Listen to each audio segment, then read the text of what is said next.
Yo, hey, Oh, I saw you hop in a Zoom 2 hours ago. oh Yeah. yeah, I didn't even look at the time. I just Oh yeah. popped in and then I saw, so I got a little bit of time extra, so that's good. That's No worries. Yep. I just went by the usual time without even looking at the time on the announcement. So yeah. yep. This is the only time like Ed could make it, so he's probably still on his way home from work, which is kind of Uh-oh. interesting. That's all Yeah. right. Yep. Got some big announcements coming anyway, so those.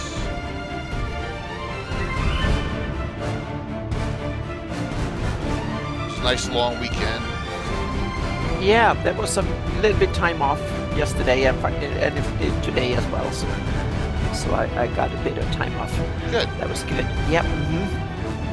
So now it's back to the grind. I have a deadline that's looming over me, so I have to work hard on it. Oh yeah, it's for stuff for Game Con, so Awesome. I have to fix my camera. And Yep. Chris Raskill, thank you for the resub. Yep. My big commission for the year. My only big commission for the year. Oh, for Game Hole, huh? Yeah. Oh wow. Yep. Game Hole's actually compensating. Well, kind of. Yeah. It's So related it's Alex game. Cameron? Yeah. Wow, that's great. Yep, I'm updating thing I did for him and making a new one, so to speak, that I did for some years ago. Yep.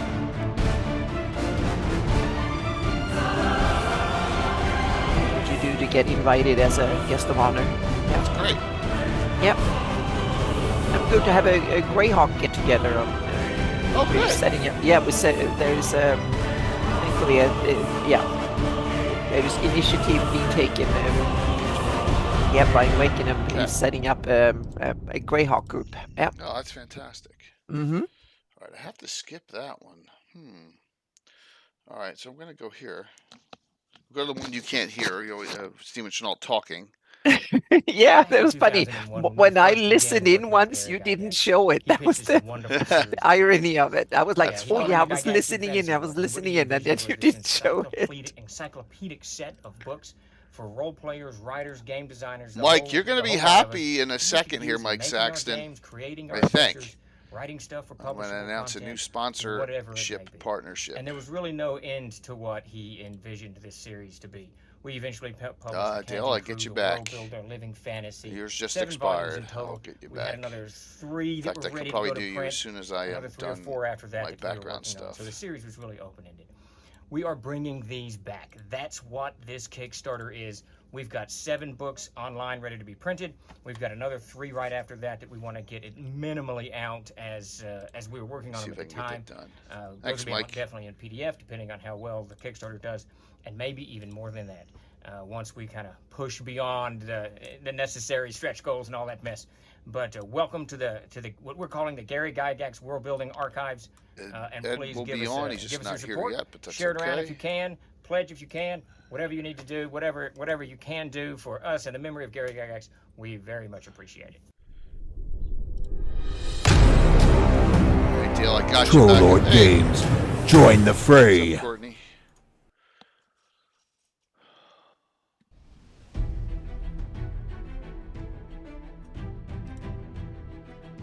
Awesome. Shoutouts are out. Let's got a hype train already. Oh. Yeah.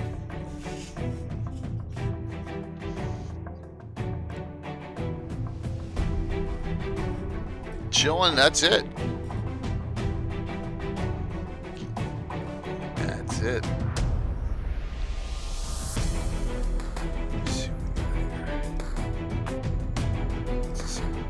Talking to myself, everyone, sorry.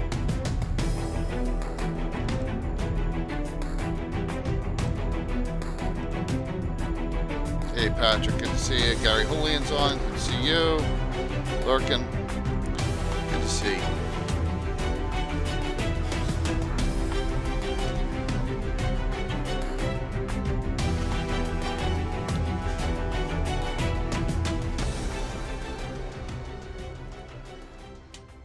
Give me 1 second here.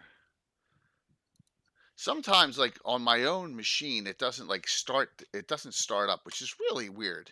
But then again, there's a lot of weirdness going on, So, yeah, that's all right. Just lurk away, Gary. It's cool. It's all good.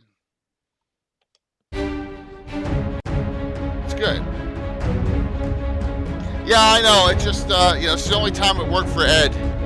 So, we're still a little early.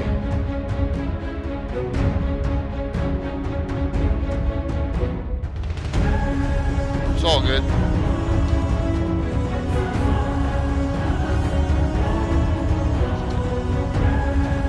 Yeah, Anna's a Game Ball cat. Yep, absolutely. There you go. I know Josh will be there too. Yep. Yeah. I might go and visit Josh first. We'll see. We haven't decided yet. We were talking about it, so we'll see. So I might pop by Chicago on the way in and out. We'll see. Because it's not that far from Madison, so we'll see what happens. So there might be more things. I plan to. My hope is to run a game that is confirmed, and I got it, and then have a seminar that hasn't been confirmed yet, but it's probably just because we haven't got a room and stuff yet. So that will be.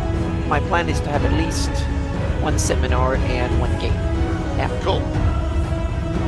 And it will be a 6-hour session plus session 0 or 1 before. Yeah, I want to run a bit longer when I run. I don't want to be up against the clock from hour 1. I want to have a couple hours to ease into it and then run again for. I would like 1 hour to ease into it, and then we can play for like 4 hours, and then I know what. Oh, now I need to wrap it up. Then I have another hour to go. Cool. That works. Yep, and there will be 1 or 2 sessions leading up to it, and pre-gems and stuff will be provided, so to speak. So that's the, and it will be a first kind of really look at my new rule system. So yep. Gary, you may want to be in on something in July. So before you guys start, you may want to listen to this. Ed's not on yet. Ed said he'd be on right at 9. And like, well, I'm going to go over this early. And I'll go over it again. But like, I've gone full tilt on this. I'll come live. What the hell? It's not going to kill anything. No. If we have things we want to talk about before. Yeah. I just had to keep an eye out on our group Discord. Yep. Hey, I will. What's up? Why this now? That's keep an eye out. I also put it on Twitter, so they'll come live. Oh, look at that. Speak of the man. Oh. Yeah, here he comes. Oh, Boing. awesome. Perfect But I'm timing. going to still announce, as Ed said. This is great timing. Yeah. Boing. Uh-oh. He's fine. That's okay. I'm still here. Okay, good. They just went live just because he wanted to announce a few things before you came. So it's awesome. Perfect timing. What's going on, Ed? Hi, I'm fine. I'm coming in on a wing and a prayer. Yes, that's great. And also from work, because you don't have you weren't. It's not Canadian Memorial Day there, so right? No, we don't memorialize American presidents. Yeah. Well, this is for the war dead. Yes. Guess who? who sends the people to be war dead? Yes. Those in decision making. I agree 100%. All right, because Ed, I may want to get you involved in this too. Let me just throw this out there real quick, because I'm sure. So Little Bird does all these 24-hour streams. Right. She goes to me, well, why don't you do one? I'm like, you want me to do a 24-hour D&D stream? And she's like, yeah. And I'm like, okay. So this is what we got. So what I'm going to do is a 24-hour historical event Greyhawk scenario based on the Hateful Wars. And it's going to be from Friday. Yes, from Friday night to Saturday night on the July 12th and 13th. And it's going to be at least 3 games, 3 scenarios. And what we're doing is everyone who's participating is making an ancestor of an existing character. You like that, Ed? I think that's a great idea. Yeah. I will have to keep it PG-13. Yes. But like, you don't have to tell. You don't have to tell how the other character came to be, so to speak. Right. You can, yeah. Okay. But we got some of the crazies out there. Coco is going to play in all 3 games. So with her character, she has she's got 3 characters. We already concept drew them up. So today. she's going to be up literally Uh-huh. 24 hours. Uh-huh. Yeah. Okay. Absolutely Yeah. with me. Well, It's well, kind you of realize it's the young ladies who have the stamina. Yeah. I certainly don't. we don't. We've lost it now. Yeah. So, that's great. So I just wanted to throw that out there for the early crowd. But then the second thing, before Ed was on time, I mean, he got here early, which is joyous. I'm gonna hit a shout out here, and I'll show you all those. It's a new shout out for a new sponsor. So, Ooh. all right, there we go. So I have a new partnership, and I'm going to bring it up here on the screen. So it's we have added a new 3D print partner. Yeah, we decided to make a One- change. Uh-huh. Yeah, so we decided to go, and let me go here and here, and let me just go here real quick. All right, there we go. Too many buttons. Too many damn buttons for me. That's what you need 3D printed. One button Yes. to rule them all. All right. Mm-hmm. So here we go. Oh my gosh. Yes, Ed the Sage himself. Wow. So we have a partnership with the print Everon. The print goes Everon. Finalized today. I know all the Dale and all the other Mike Saxon are gonna love this. This company is Max is based out of Poland, but we use a lot of their miniatures already, like those war trolls we have, those riding warg orcs, all those all of the print painted sword race we have. That's all of them. So we got a new partnership with the Printing Goes Everon. They're going to be our second great sponsor for 3D printing. So yep. Hey, thanks, Jeremy. So that just happened, finalized today. So I was working on Cool. that. Yes. All right, and they got some Well- wonderful things. Our first giveaway from them is going to be Thursday. So Well, you know, Jay, as we all get older and parts of us drop off, we can 3D print replacements now. yeah, that's so true, Ed. Yes, but unfortunately, some of them, are rotting, so you can't replace them yet. You gotta get them removed first. So, yeah, but we'll talk about that off camera. Yes. Oh dear. So the You do, Lichdom can't you be do, 3D Mike. printed. Yeah. You do, and so do we, because Bill's been a Patreon on them for 2 whole months, 2 whole years. But they also have a brand new RPG tier with all new stuff as they go away from Lord of the Rings sculpts into more buildings, into more terrain as well, starting in June. And we have access to everything. And we're going to be, during the Hateful Wars, I'm going to have a whole bunch of new sculpts on the table too from them, along with some new terrain from Jeremy. So yes, so they're good company, Mike. You know that. So just wanted to bring that out there. And now let's get back to our esteemed guests who thank you for coming on Monday night, Yeah. and late night too. So we get maybe we'll get a little bit of a different crowd here on this topic. And so it's such a long topic. Unique magical items. Unique magical rituals, locales, and items of Greyhawk and the realms. So it's a It mouthful. kind of covers almost all of it. Yeah, it's Yeah. a real mouthful. So Yeah. absolutely. So Ed, I know you said you shared some things. I mean, you have some new lore, but what are your Yeah. thoughts on the topic between the 2 realms? Like, for Well, that here's- realms, what do you like the ritual aspect of it? Here's the thing. I Mhm. loaded the realms with magic because I wanted it to be a high magic setting. Mhm. Okay. And the game designers, the official game designers, have gone back and forth over the years whether they want high magic or low magic. Yeah. Has the edition changes really impacted? Have they redesigned magic levels and Oh how God, it's yeah. done? They spent their entire design lives nerfing everything, Yeah. bringing it down. And Mhm. Greyhawk has the opposite problem. Yeah. It's had things from the original campaigns that are artifact level, and we Yeah. don't see enough of them. As in, thanks to, again, later designers, we see some things over and over. The Hand and Eye of Vecna. Yeah. Come on. But yeah. It's like, can we come up with something? But we have Mhm. so many other things.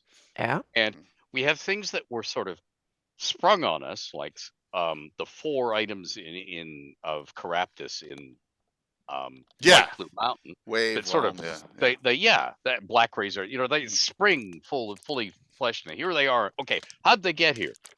Well, then we get this sort of backstory sort of added in, but there are gaps in it.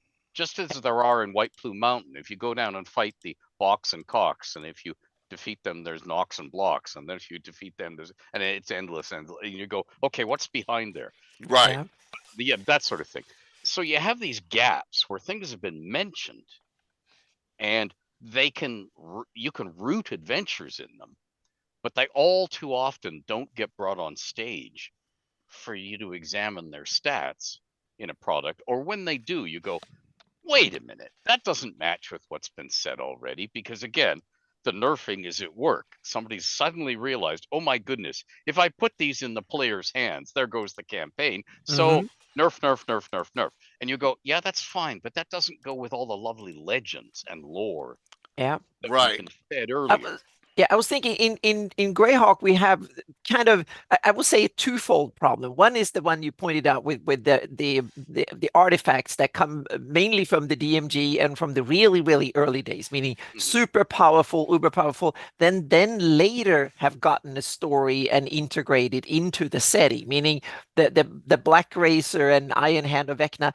They were kind of Greyhawky simply because they came to be in one age, but I don't think they were invented with Greyhawk backstory in mind, so to speak. They would they got a life, some of them for a convention or setting or some adventure like that, and then they were shoehorned in afterwards, and then eventually got a big story, and some of them became even bigger than the setting. But it's interesting. But that's one end. You have these kind of artifacts, and then that got a story. That's one thing. Some of them are overpowerful and so on. And then you have the almost all the other items that are mentioned everywhere are just mechanics, a little bit of statistics. They give you a plus soul and a plus soul, and some of them are cursed, but they don't come with a story. Meaning we don't have that many. What about the Holy Avengers? Are they plenty? Do they have a story? Do they come with the protector? Meaning who used them, who manufactures them, and stuff like that. And I was thinking, since the realms, you've had more, meaning the Greyhawk has been a little more haphazard when it comes to magic items in that sense. What's the situation in the realms? What's the strong points and the weak points in this, so to speak? Well, you see, the realms is unusual in that the servants of Mystra, one of their duties is to sow magic items all the way through tombs and so on. So there's some logical reason why your adventurers coming along now have anything left to find. You know, unlike, say, your typical Egyptian explorers, the tomb robbers got there first. You know, instead, there's all these scrolls, spell books, magic items just lying around. Well, it's because servants of Mystra were there 5 minutes before you got there going, oh, they're coming. Come on, quick, hide the things, make them look old. And then they go away again. So we have that fun, cool thing. And the other thing was, one of the things I wanted to do from the beginning, because I had this high magic, was have this really interesting sort of community feel, which I sort of drew from early science fiction fandom feel, because I was a little kid and I couldn't travel to science fiction conventions except when they came to Toronto and into my lap, which wasn't very often. But I could hear all these cool things. I had a cousin, he's actually a nephew, but he's a courtesy cousin because he's older than me. Was older than me, dead now, of course, who was a super fan and won a Hugo and all the rest of it. And he was a fan. So I got to hear all the stories of writers getting drunk and writers going to the wrong hotel and opening the door to the wrong hotel room and then jumping into bed with the wrong person and then falling asleep drunk. And then the person's going, who is this guy? And then going through the wallet and going, oh, I'm a fan of this guy. So I'm not going to call security. I'm going to make tea and very gently wake him up and ask for his autograph.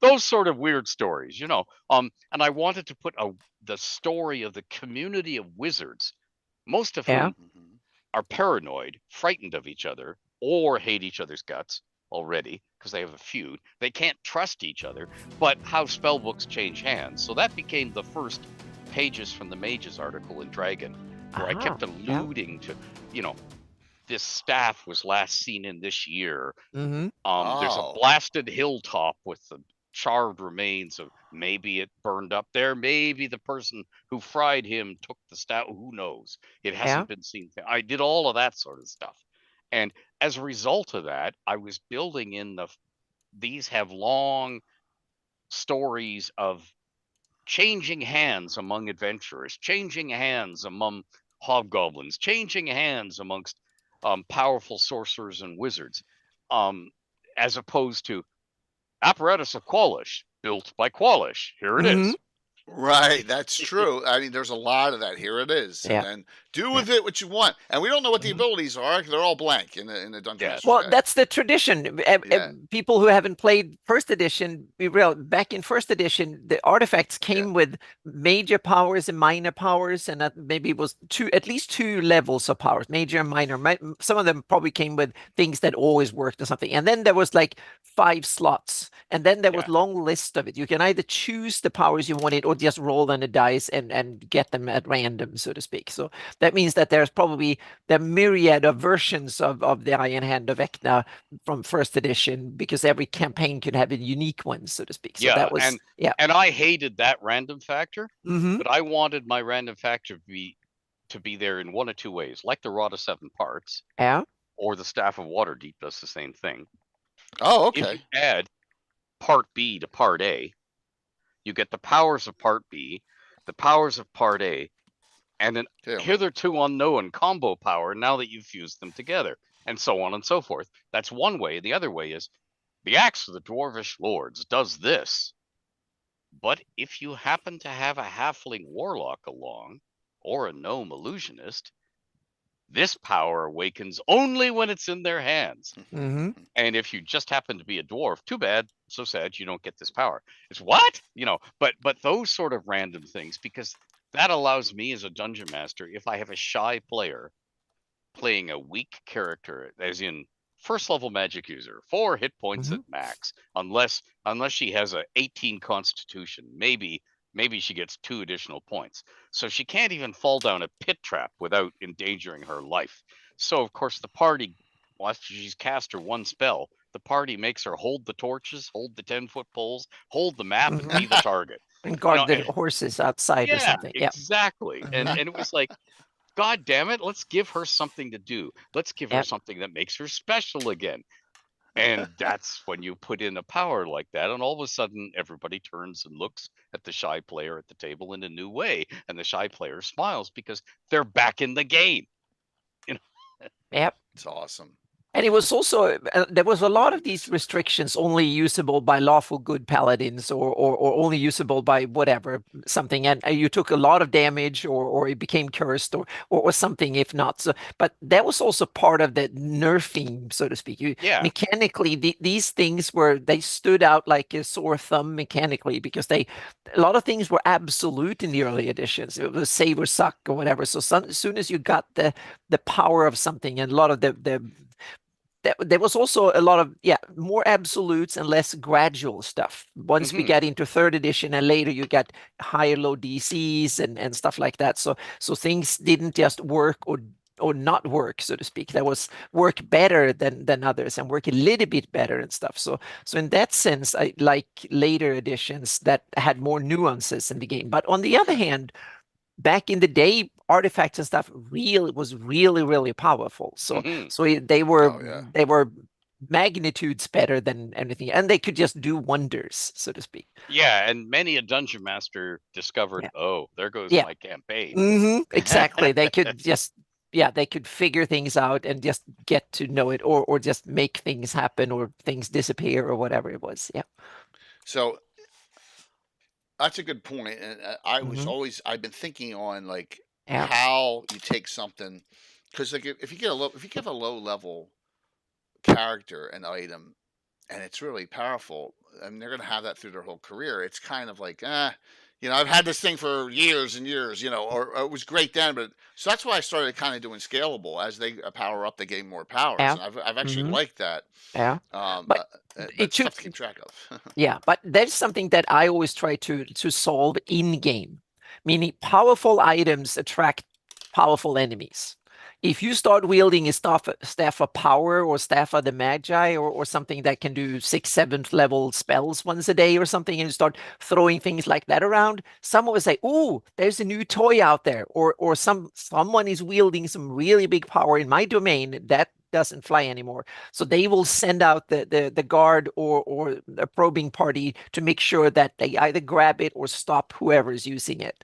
So with power comes responsibility, whether you want it or not, so to speak. That's very true in my campaign. So you can use it subtly, so to speak, meaning you can have power, but you hold on to it, and then when you reach that BBEG, then you can whack him hard with it, so to speak. If you can keep your power hidden and don't advertise it. Or you can also use it the opposite way. You can lure him in by using the power extensively and make him come out, so to speak, or his henchman or something. You just bring out that wandering Death Knight whenever you exactly. That's the thing. Meaning, if you go into the land of Use and you start throwing around 6th, 7th, 8th, 9th level spells left and right, he will take notice and he will send out a powerful party to deal with you, so to speak. And he will start sensing it. So you have to be stealth is a virtue, even in not only in combat, but also more in campaign terms, so to speak. I have another way to stop that. Yeah. Don't give them out. Yeah, like, that's the other way. Okay. Well, I give out some cool stuff. Or you nerf them. But I don't give out staffs. So to speak. Yeah, staffs of the Magi, staffs of power, robes of eyes, helms of brilliance. These things are crazy, and so a lot of them I've kind of But the way they usually come in my games is that an enemy has them, meaning powerful enemies have powerful items, and now and then they kill powerful enemies, and that means that these items fall into their hands. They won them fair and square, so to speak, and so that's that you because most items. I mean, if they have someone who has something powerful will not hide it away usually. They will use it. Powerful swords are in the hands of those who can use them. Yeah. As Elminster used to say to various player characters, and you might even come out of there with a magic item of some if you're not careful. Yeah, exactly. Yep. And they'd go, ha ha ha. No, he meant it literally. Now that you've got the magic item, you have a target painted on you. So, you know. So and sometimes it might be useful to do a combination of the two, meaning look at both the mechanical side and the story side, because certain things are probably best nerfed. They might be so devastating mechanically that they need nerfing mechanically, and a lot of other stuff it's much more better to do the subtle story way, so to speak. And so that's something a good DM, you need to read the table and you need to start thinking of a campaign and use the whole toolbox, so to speak, both the mechanical side and the story side in order to make these things work properly. So let's ask this question first. So Ed. Yes. Last Saturday night's wedding event. Yes. I found it kind of odd. I know it was late. I know everyone was tired. No one really cared about the tongue. The guy did time stop with it, and So and that.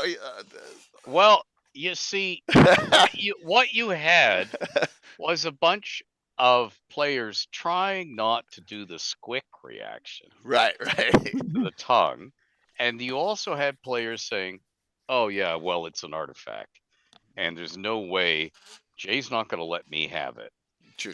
You know, or if I am, it's going to really screw your character. Yeah, exactly. All right, so let's not get my hopes up. So we were all being cool. I mean, and we were also, although we'd already thrown caution and good taste and PG-13 to the winds, we were trying not to go further by going, all right, let's play to all the tongue jokes. Here we go. Right, let's cut. Yes. Well, that was one of the things that the tongue has. A certain level time stop. It had 2 dominations per day. Yeah, it had some fun things. Yes. So yes, all the above, Ed. Do you realize what you just said? Yeah, I know. I can dominate you with my tongue twice a day. Well, you see why all of your lady players were exhibiting self-discipline. Yeah, true. Yep. We've heard stories about that dominatrix class that Yes. was Oh, you shelved. know what? I should just play one with Ravalantar coming up just for the fun of it. Oh my gosh. Oh, dear. Yes. Oh man, as a Mhm. joke. But yeah, Yep. all right. So talking about like I created it, right? And so Mhm. I find that when we're talking about like something that goes magically of power or a ritual or something of a group that can do some crazy something or whatever, I prefer the DM to do their own because then oh no, it's the hand and eye of Vecna, or oh Yep. it's an orb of Mhm. Dragonkind, right? Yep. Oh, I remember reading about that. That's does that make sense a little bit? And that's Oh Oh, yeah. sure, Yeah. Oh, yeah. definitely. yeah. I Because think it magic forces. should. Oh, sorry, Yeah. Glenn. No. You go first. I was going to say magic, I think, deserves to be more integrated into the setting and then pure mechanics and come with a history and blend in and also should be campaign specific. Meaning come up with you have a wizard, come up with cool spells. They don't need to be that different. They can just be a variant of the normal spell Yeah. with a quirky, cool name. You don't need to reinvent the wheel completely.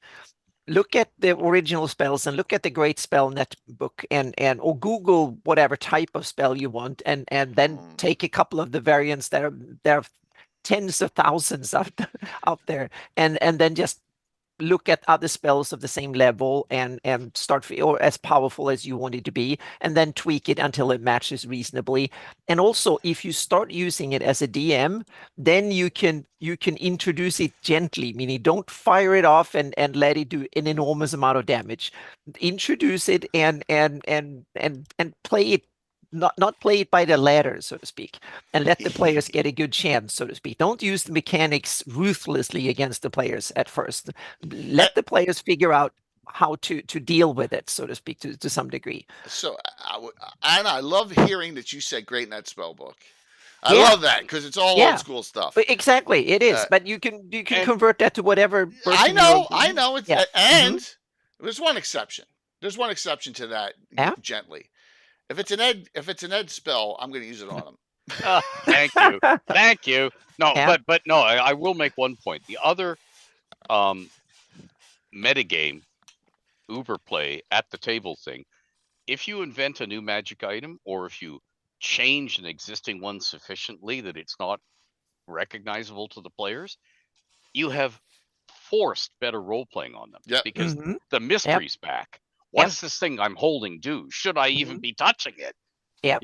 What does it do? And then Yep. the mystery's back, the wonder's back, the awe Yep. is back. Mhm. All the things that players, because they want to know all, relentlessly strip away from the game, even though they don't mean to or want to, when they ask constantly all these questions about the gods. And every answer they get takes away some of the aura of mystery. Mhm. They want to know those things, and they want to know them for magic items too, because it might Yep. keep you alive. Mhm. Knowing, but inevitably, some of that lovely mystery goes. And of course, that's the most fun. All those sayings. When was the golden age of whatever? When you were 12, Yeah. is the answer, because you're still naive. You still have stuff to learn about the Mhm. world. The Yep. world is still a wonderful place. Mhm. You're not jaded yet. True, Yep. true. So Yep. Ed, I do have a question for you. As I'm going to Yes. go over to here, and I'm going to because remember he still had Syphilium had one spell on, and it did expire. But did you create Iron Guard? This is from Pages of the Yes. Mages. Yes, I did. It's in Selvar's, and is that it? No, which one is it in? I think it is in Selvar's Ineffable Conjurations, Magic and Phantasms. Is that it? Or is it in a different book? I gotta figure out what book it's in. Yeah, it's in an early Pages from the Night Mages Scar, book. Missile Mastery, Backlash, and Iron Guard are all in the same book. All Yep. right. So okay. Well, that was the spell we had on. And there's also a dungeon adventure in Dungeon Magazine. I did a really short one called Iron Guard.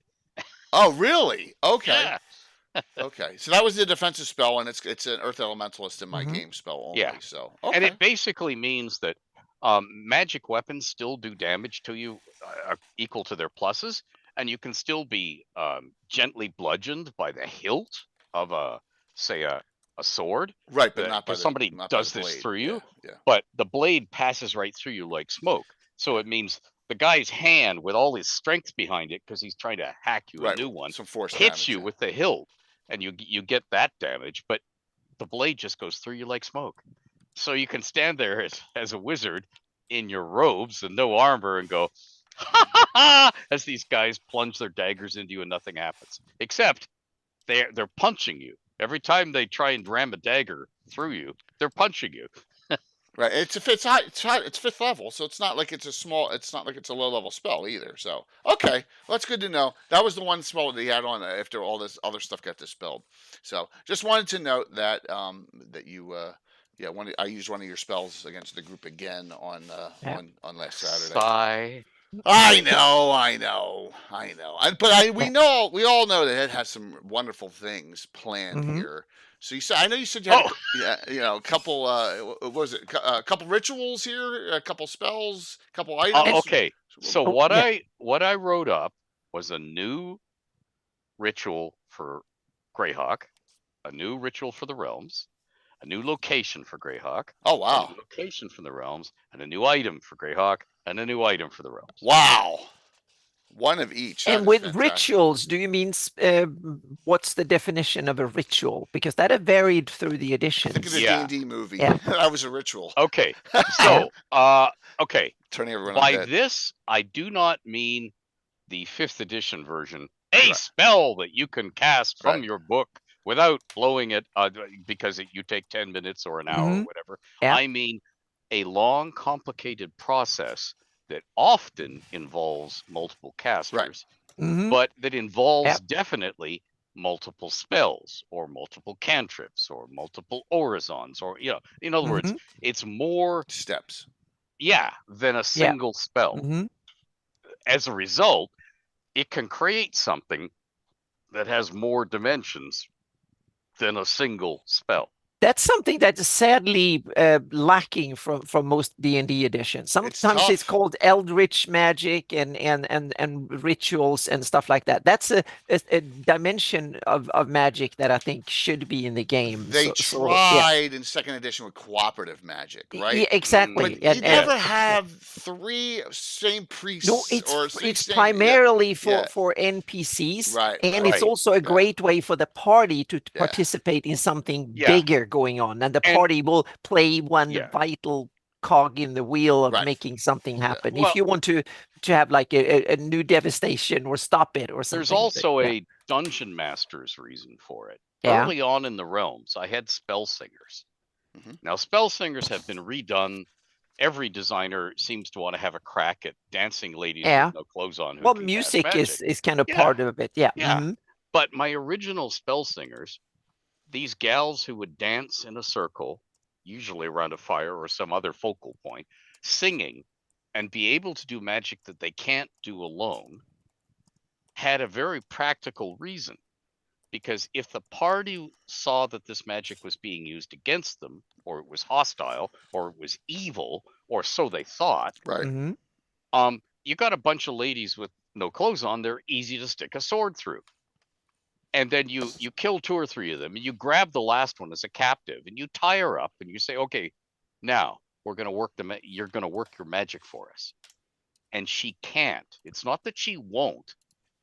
It's that she can't, because there's just one of her. She can't do that magic alone. It's something greater than the sum of the parts. Yeah. So but it sounds you painted a good scenario to make the players turn to evil. They have the characters turn evil. So. Yeah, exactly. Because you tempted them, so I like that. Oh, and I had that all the way through. I used to have this thing where, you bust into the temple, and there's this ritual going on, and there's some naked lady spread eagle tied to the table, and you go and hack all the evil cultists and rescue the lady, and it's a succubus or an alu fiend, and they were all good, and you've just carved them up, and now she says, thank you for freeing me, and here's your reward. Meaning do your research before you strike, so to speak. So so but you can twist even the weirdest story, so to speak. You can twist it.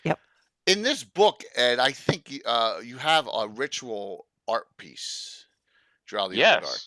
and I think it's right, and it's a lot of scantily clad dark elves. Right, Yeah, there they are. the elf Okay, strays. these are worshippers of Illustrae. They're dancing to the goddess, and there's the goddess in the background, silhouetted against the moon, watching them. Yeah. But this is another sort of ritual. This is a holy ritual. This is in effect a prayer. They are Okay. working a magic for the grace of the goddess, and they're doing it Hey, darling. as veneration, and she is responding to it. Thank you, my faithful worshippers, for doing this. That's a different, that's yet another sort of ritual. Right. Okay, more of a holy ritual, or Yeah. a ritual. Yeah. So I always love that picture. And you notice here that the artist is being very careful, yes, not to show anything, to capture the fact that it is a bunch of people with no clothes on dancing. Right. But it is not erotic. Right. The artwork is not erotic. It is magical and reverent, which is what I wanted. So that's absolutely. great, Yeah, great. Because as much as people think, dirty old man, blah blah blah blah blah. I wasn't old. Not so much of the man. Dirty, yeah, that'll take. Yeah, but no, that was not my intention. It wasn't supposed to be salacious. It's supposed to be the can you guys get over your nudity hangups for a moment? And this would be one way to worship a deity who is always depicted as naked. Right. You are attempting to honor the goddess. You did a huge you did a really great YouTube vid on Illustrae just recently too. So yeah, and I have to do more, because apparently every time I mention her or Drow, tens of thousands of people drop whatever they're doing and rush into the streets and hie themselves to their computer so they can watch it. So obviously, this being public service, giving people what they want, giving gamers what they want, I have to give them more. So damn yes, damn straight. Yeah. All right, so why don't we start with the Forgotten Realms item? How's that sound? A Forgotten Realms item. Forgotten we will Realms go item. All right. to the bottom of the list. Yeah. Because that is that Dr. Pepper? Yes. Oh, cool. Well, zero sugar. Okay. Because diabetic. Yeah. Yes. Yes. We sort of use it as fuel around here. Okay. Here we go. The Forgotten Realms item is the Eye of Ormra. Ormra. The Eye of Ormra.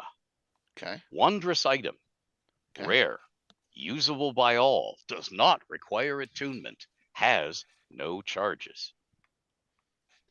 This unusual item, a preserved eye, lives in a pendant locket, can be unleashed from there, but is more powerful when slipped onto the wielder's hand, palm, or back, whereupon it will temporarily graft itself. Hand. Once per round, unless the wielder wills it not to, in other words, no action needed, it will unleash a beam of radiant energy, rainbow-hued beam, 2-foot diameter, arrow straight, 120 feet long. Successful attack roll needed, but made at +2 unless the wielder is an arcane spellcaster, whereupon the plus is equal to their arcane spellcasting levels. Okay. So a 7th level sorcerer attacks with a +7 bonus to their roll. The beam goes through all living obstacles in a straight line and can strike other creatures beyond. Every struck creature must make a Constitution saving throw and suffers 8d8 radiant damage on a failed save, or 4d4 radiant damage on a successful one. Oh! Locket. So if it's still in the locket, not in your hand, the wielder must will the eye to strike. No action needed. It will unleash a beam of radiant energy, the same in all respects as for a hand-located eye, except that the damage is 8d6 and 4d6. So I must ask, who's Ormra? We're going to get there. That's cool. An Eye of Ormra can function once per round, and in any 12-hour period can unleash its beam once per arcane caster level of its wielder. Okay. If wielded by a non-arcane spellcaster, it can fire a maximum of 7 times in 12 hours. Okay. Originally crafted by the sorceress Ormra of Scornubel, making these items requires mastery and use of the following spells: Destructive Wave, Guiding Bolt, Moonbeam, Nulathos Ninamen, or Nine Men if you prefer, any imbue spell, and the Eye of a Basilisk, or Beholder, Beholderkin, Medusa, Nothic, or Umber Hulk that can't have been removed from the living or recently slain beast more than 1 hour per caster's level before commencement of the enchantment process that creates this item. So you Wow. might have a lot of battered people That's tough. Yeah. trying to. Nice. Any negative side effects? Jay, there's only one way to find that out. Yep. I would hint to you that although I have written nothing into the description, if I was using this in a campaign, over time it would be drinking permanently hit points of the wielder. Not if they use it from the locket, but if they let it graft onto their palm, it's gonna be. So I'm gonna ask a question because we're of the same genre. We love 70s sci-fi. Yeah. Did you take that from Logan's Run? No, God, no. This is older than they had the flashing thing on their hand. Oh yeah, no. Okay. There are lots of things. All right. Actually, what I took it from is there's an ancient black and white movie, a biblical movie about Sodom and Gomorrah. Oh wow. And what you'll see over and over again is this one lady looks at you, this half-naked houri, and she opens her hand like this, and there's an eye in her palm. That got borrowed by various Hollywood filmmakers more recently. Okay. Yeah, it's very old imagery. No, Logan's Run came along later. Yeah, 76. Yeah, and I all of this stuff, Ormra and her eye, although it wasn't written up like this for 5th edition, obviously, this was around early on, as in when my stories before D&D. That's awesome. All right, 2 questions from the audience in between here. Von Moku asked, the name, if you remember, you had a name and power of a drow item you could swallow before a fight to gain special abilities, but it harms them if not used. Yes. Yep. Yeah, do you remember what I remember? Yeah, it was on a previous show. It was on a drow, one of our drow shows. And I can't remember what it's called. Michael, I'll look it up, man. Yeah. I'll look that one up. All right. I'll check that out. John, that was really kind of you. Thank you. Armin asked, in the new WotC Vecna module book, Tasha / Eggwolf, Alistriel, and Mordenkainen / Koss perform a magical ritual, and the chapter this occurs in is called Wizards 3. Yep. I know. Your thoughts? It is well, what it is. Okay. They are okay. Although Amanda was head designer for this, Chris Perkins is in there as head of story. Oh, really? And so all the Easter eggs and all the in-jokes and all the callbacks are going to be in there. And that's one of the good things. Okay, well, that's good to hear. One of the bad things is something you just sort of mentioned that I didn't want to spoiler, but it's, Mordenkainen and Koss. So Koss, the spirit of Koss somehow is embedded in Mordenkainen? Yeah. Yeah. So you've got... They're casting a wish at the beginning. Oh boy! And they would sort of notice that Mordenkainen couldn't cast it or wasn't casting it. In other words, there is a regrettable tendency on the part of published canon products that when the Circle of Eight or members of the Circle of Eight are involved, a stupid plot is also involved. If you remember Vecna Lives, the Circle of Eight all have to be idiots. Yeah. At the beginning of the module for the particular fates that hit them, so that your player characters then step in.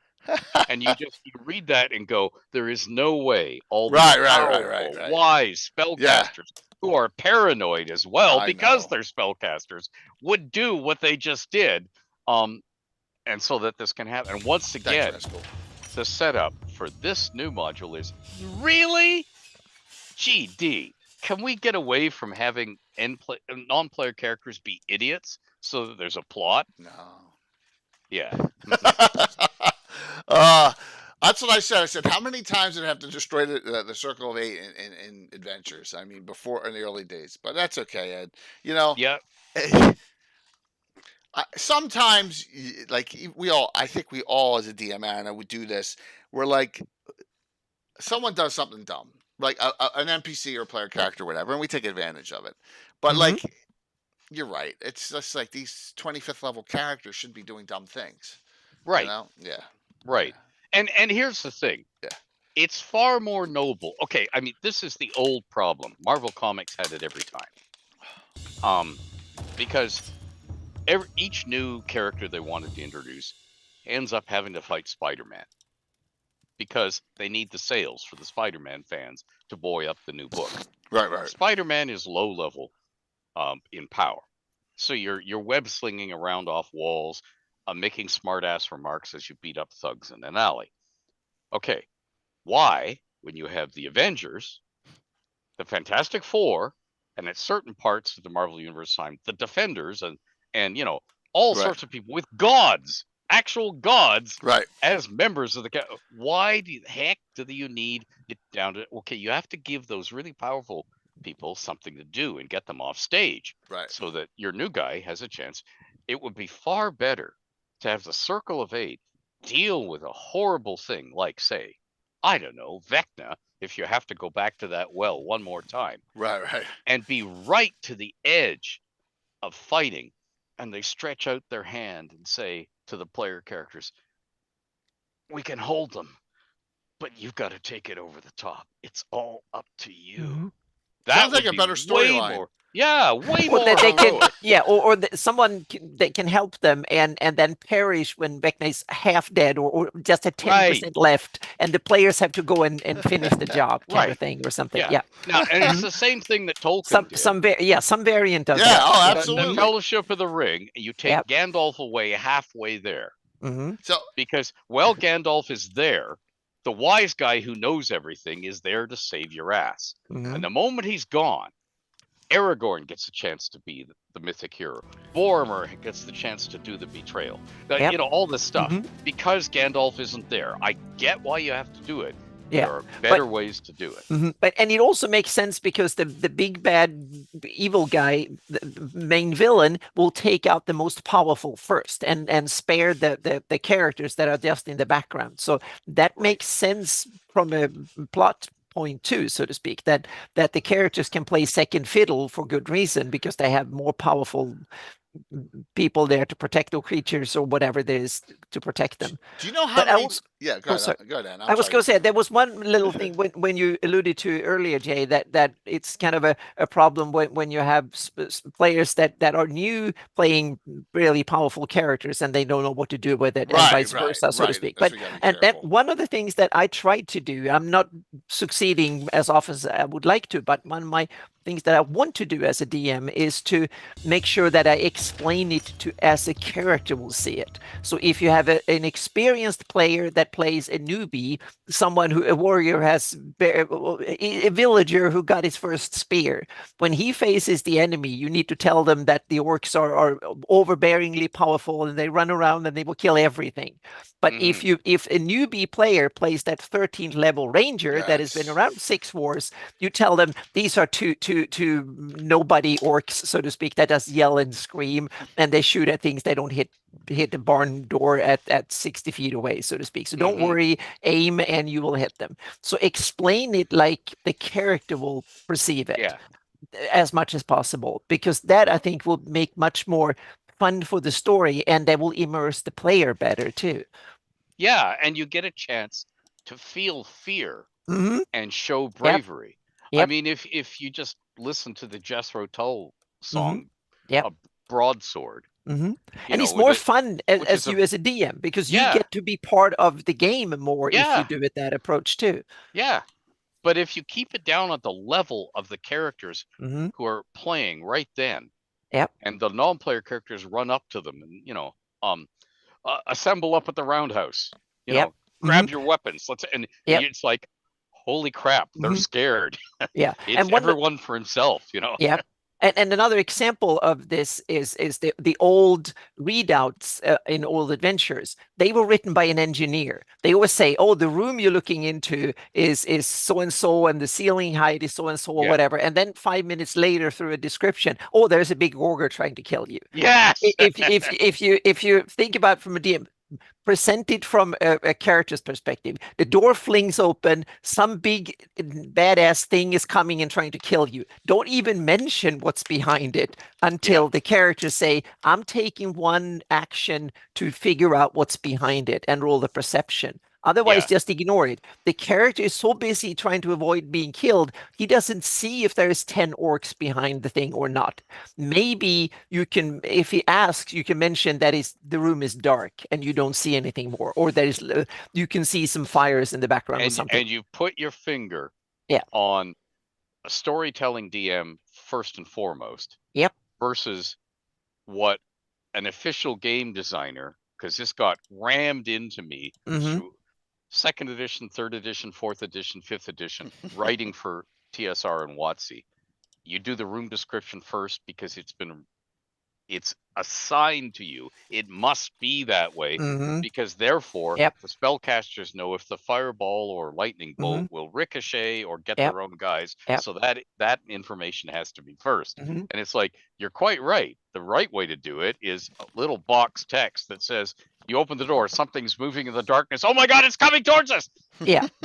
Always try to tell the drama from the character's perspective to the player, and then have the player react, and then make that feedback loop, because then you as a DM, you're doing much more than adjudicating rules. You are part of the story, so to speak. So I get this all the time. I know they're busting my stones, my players, on Thursday night, and we're doing something. They're like, "Well, my character Arathorn, unique name, my 1313 Ranger Mage, he could come and slaughter all these things." Well, I said, "Well, he's busy. Sorry." Yeah. This is an adventure for lower levels. Can Yep. you imagine the high level characters run? And that was always happened with the super high level. Oh, I need this person to inscribe a wish on something. But your players have played too long, so to speak. I know. They're too damn smart. They know the game so well. So Yeah, so. Yeah, you're correct. Thanks, Bean. Yeah, so, but it's cool. All right, that was a good start. I love that item. Yeah, yep. Great item. I may use it against you. Thank you. Yep. Like, I know the script, Jay. I know you're going to use them all against me. And it was cool because it was something that have a little bit of the same idea as Eye in Hand of Vecna, but very different. So Yes, very different. Yeah, very different. Absolutely. With thematically similar, but very different. Yep. Let's hear the Greyhawk item. Okay, so Greyhawk item. Well, you're going to see how I've been playing with lore here. That's cool. Okay, so the item of Oath. Okay. Amulet of Arnd. Oh, a Coat of Arnd. Arnd. Oh. Wondrous item. Very rare. Requires attunement. Arnd 7 charges. Already invincible. Now, no. Wait a minute. There was indeed a wizard named Arnd who wrote the wizardly spell book, Unknown Movements of the Universe, and was not the same person at all. Oh, really? As the famous Oridian hero priest, Arnd of Dawn. Okay. The wizard Arnd also crafted items, because this is all from lore. I didn't make any of this up. Agreed. Okay. Yeah. I'm pulling the. They are indeed. Okay. Yeah. No, not double A. Same name, but different guy.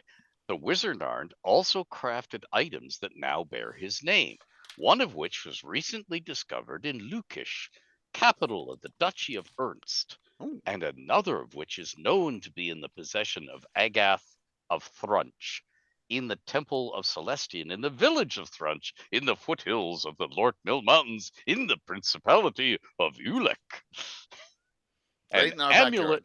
There we go. An amulet of Arnd is a Yep. metal oval pierced for mounting in a neck chain, to be worn as a pendant made of an unknown dull silver-hued alloy, and bearing a rune or sigil like two back-to-back capital letter J's turned horizontal, with their curves to the left and their stems to the right.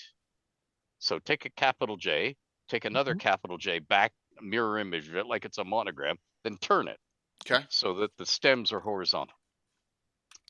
Isn't This that- is thought to Oh, be like the this. mark of the wizard Arnd. Yep. On its obverse back surface is engraved in common its command word. Some know In common? In common. It's recent. Oh, so it's a Yes. recent item. Couple hundred Okay, years. Yeah. Mhm. Yeah. but Some aren't is known an command old. words of Yep, such mhm. amulets include Clairler, Dulcie, or Babra, Roisler, and Thala. And I can spell these all out if you're really bored. You can just give. But, I know I you- will you'll put I them will in. send you the Yeah, file. yeah, absolutely. Mhm. If this amulet is touched and its command word spoken by the being touching it, that being and the amulet are instantly teleported or plane shifted back to the exact spot the same being was at when they last touched the amulet and spoke its command word. They are Very also nifty. Yep. instantly restored to the hit point total, but not character level, the being had then. Each such journey expends 1 charge from the amulet, and when its 7 charges have been exhausted, it vanishes. Yeah. Not destroyed, but Goes randomly somewhere teleported else. to another locale that was known to the wizard Arnd to be found by someone else. It will again have 7 charges. If someone touches such an amulet of Arnd and speaks its command word without having previously done so, no charges are expended and no journey happens. But they have set They've the attuned- amulet They to attuned transport themselves. them to the spot where they are when they do this. So if they speak it again, Yeah. this is the spot they'll go back to. So it's Some basically a word word recall. recall. I Yeah. like it. Okay, cool. Yeah. But I like it allows an adventurer to say, I can get out of this. I think Ravalantar wants that for all the adventures he's going Yeah. on. Damn right he wants And that. I love how you tie it into story because Arndt of Tidon is part Yeah. of that's part of Greyhawk's story, and we don't know exactly where Tidon was. It was a No. city or place where Arndt came from, and it was also the home of Sternalia. So it's Yeah. ancient Oridian history That's in cool. it, so to Yeah. speak. So and Yeah, I put it, I That's the put a hero candidate priest- list. Yeah. Oh, sorry. Yeah. Go on. No, I was going to say that Arnd, the invulnerable coat Arnd, Mhm. is a big hero. Yeah. And is ancient. Mhm. All we know, because somebody was careless in writing their lore later, is that there's a wizard spell book written by Arnd Oh, okay. So we have in another the Arndt. lore. Yeah. So we have So- another Arnd. So Oh, that either makes mhm. and I wanted to avoid having Arnd of Tidon be Right. Yeah. multi-classed wizard No, priest. Got it. That's even better It because could now even we be. have It an could even explanation. be a grandson or something. Well, simply Yeah. because someone it would be very likely that someone named their kid Arndt because Sure. of the history, so to speak. So have a second Arndt that makes perfect sense. Oh, But you see, sure. but the first Arndt, it's Tidon is one of the kind of birthplaces or ancient legends of where the origin came from, so to speak, where Stenalia and the all the early back legends Nice. of I love it. the Oridians came from, so to speak. And I'm starting to put together some candidate list for what I want to put Tidon, so to speak, Oh, in wow. my development of the West. So I have a little candidate list because I tried to read into the story and so on. When I dug into this, when I did the heraldry of these old stuff, so to speak, Sternalia and the other, I had to read the legends. So this is cool, and it's so cool that we can reuse the same name because that will make perfect cultural sense, so to Oh, speak. sure, Someone yeah. coming later, so that's I mean, awesome. as it happened, I was a little kid when JFK was Yeah. shot. Okay. I was really pissed off because all my cartoons went away on every channel Yeah. because he'd been shot. Everybody went to live coverage. And I complained. to the grown-ups who said, well, it's son, it's really a traumatic, president's been shot. And I said, yeah, I know that. I knew that 5 hours ago. They're just telling me the same stuff over and over again. Where the hell's my cartoons? But because I was a little kid, But I mean, that's the point. The number of kids, male kids, who had Kennedy as a middle or second or third name. Yeah, people do name things after touchstones. Oh, sure. Yeah, definitely. Happen in every culture. Happens Sure, in every culture and the stuff. Yep. Excellent. That's cool. So perfect. Wonderful item. Yep. Love it. Yep. Aha! This is easy. Now you see, you notice how you play with the lore, but you don't. Yeah, it doesn't. You don't narrow the lore. Right. You see, if I'd made that the original Arnd and said a whole bunch of things about it, I'm tying Anna's hands now to create stuff. But because I'm just tying off this loose end about this wizard. Right. And we still don't. Yeah, you found the loose end somewhere, and then you spun, you continued that loose end somewhere, so to speak. That's so cool. Which is why I love doing things that are mentioned and there's a paragraph on it, and that's it. Yeah. Like Varnafane, or like even the Hateful Wars themselves. There's only like a paragraph and a half written on it. And then oh God, yeah. Jay, you've done more about the Hateful Wars at our gaming table than was ever in the lore. Yep. You're putting the Hateful Wars on the map. Right, and with Tommy John Kelly's writings too, and we tying it in, I'm implementing. He's telling stories about it, and that's going to tie in with this thing coming up with those, and it's going to develop stories about. Now hey, where did my ancestor go? Maybe I can find a burial.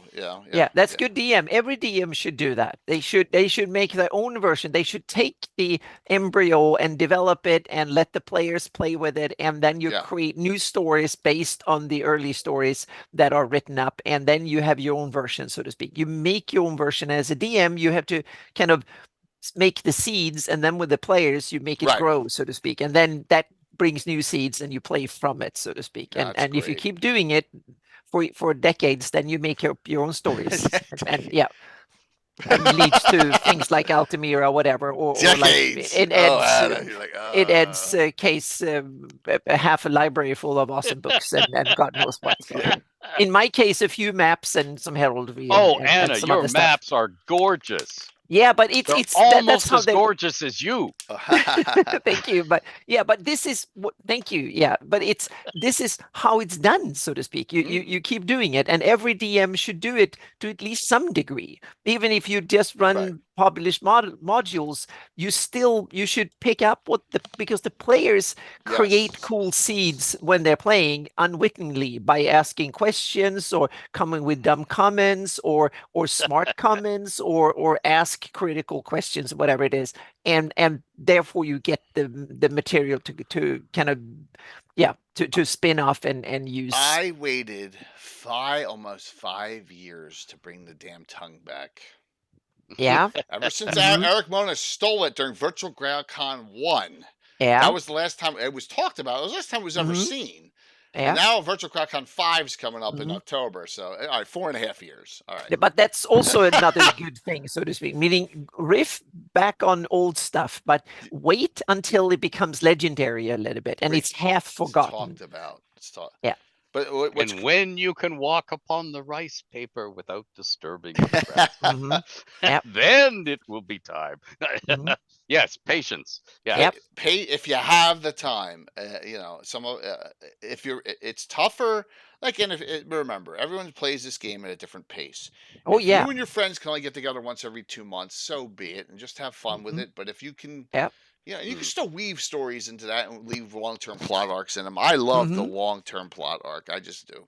Yep. It's one of my favorite things to do is to weave in something that's going to happen. And the other good thing with long-term plot arcs is that there's a lot of stuff that gets unresolved that can then be weaved into future stories because there are villains that were heard about, mentioned, or even met, then they've never got around to kill or whatever. They can come back and they will level up because they will level them up the same speed as you level up the characters, roughly.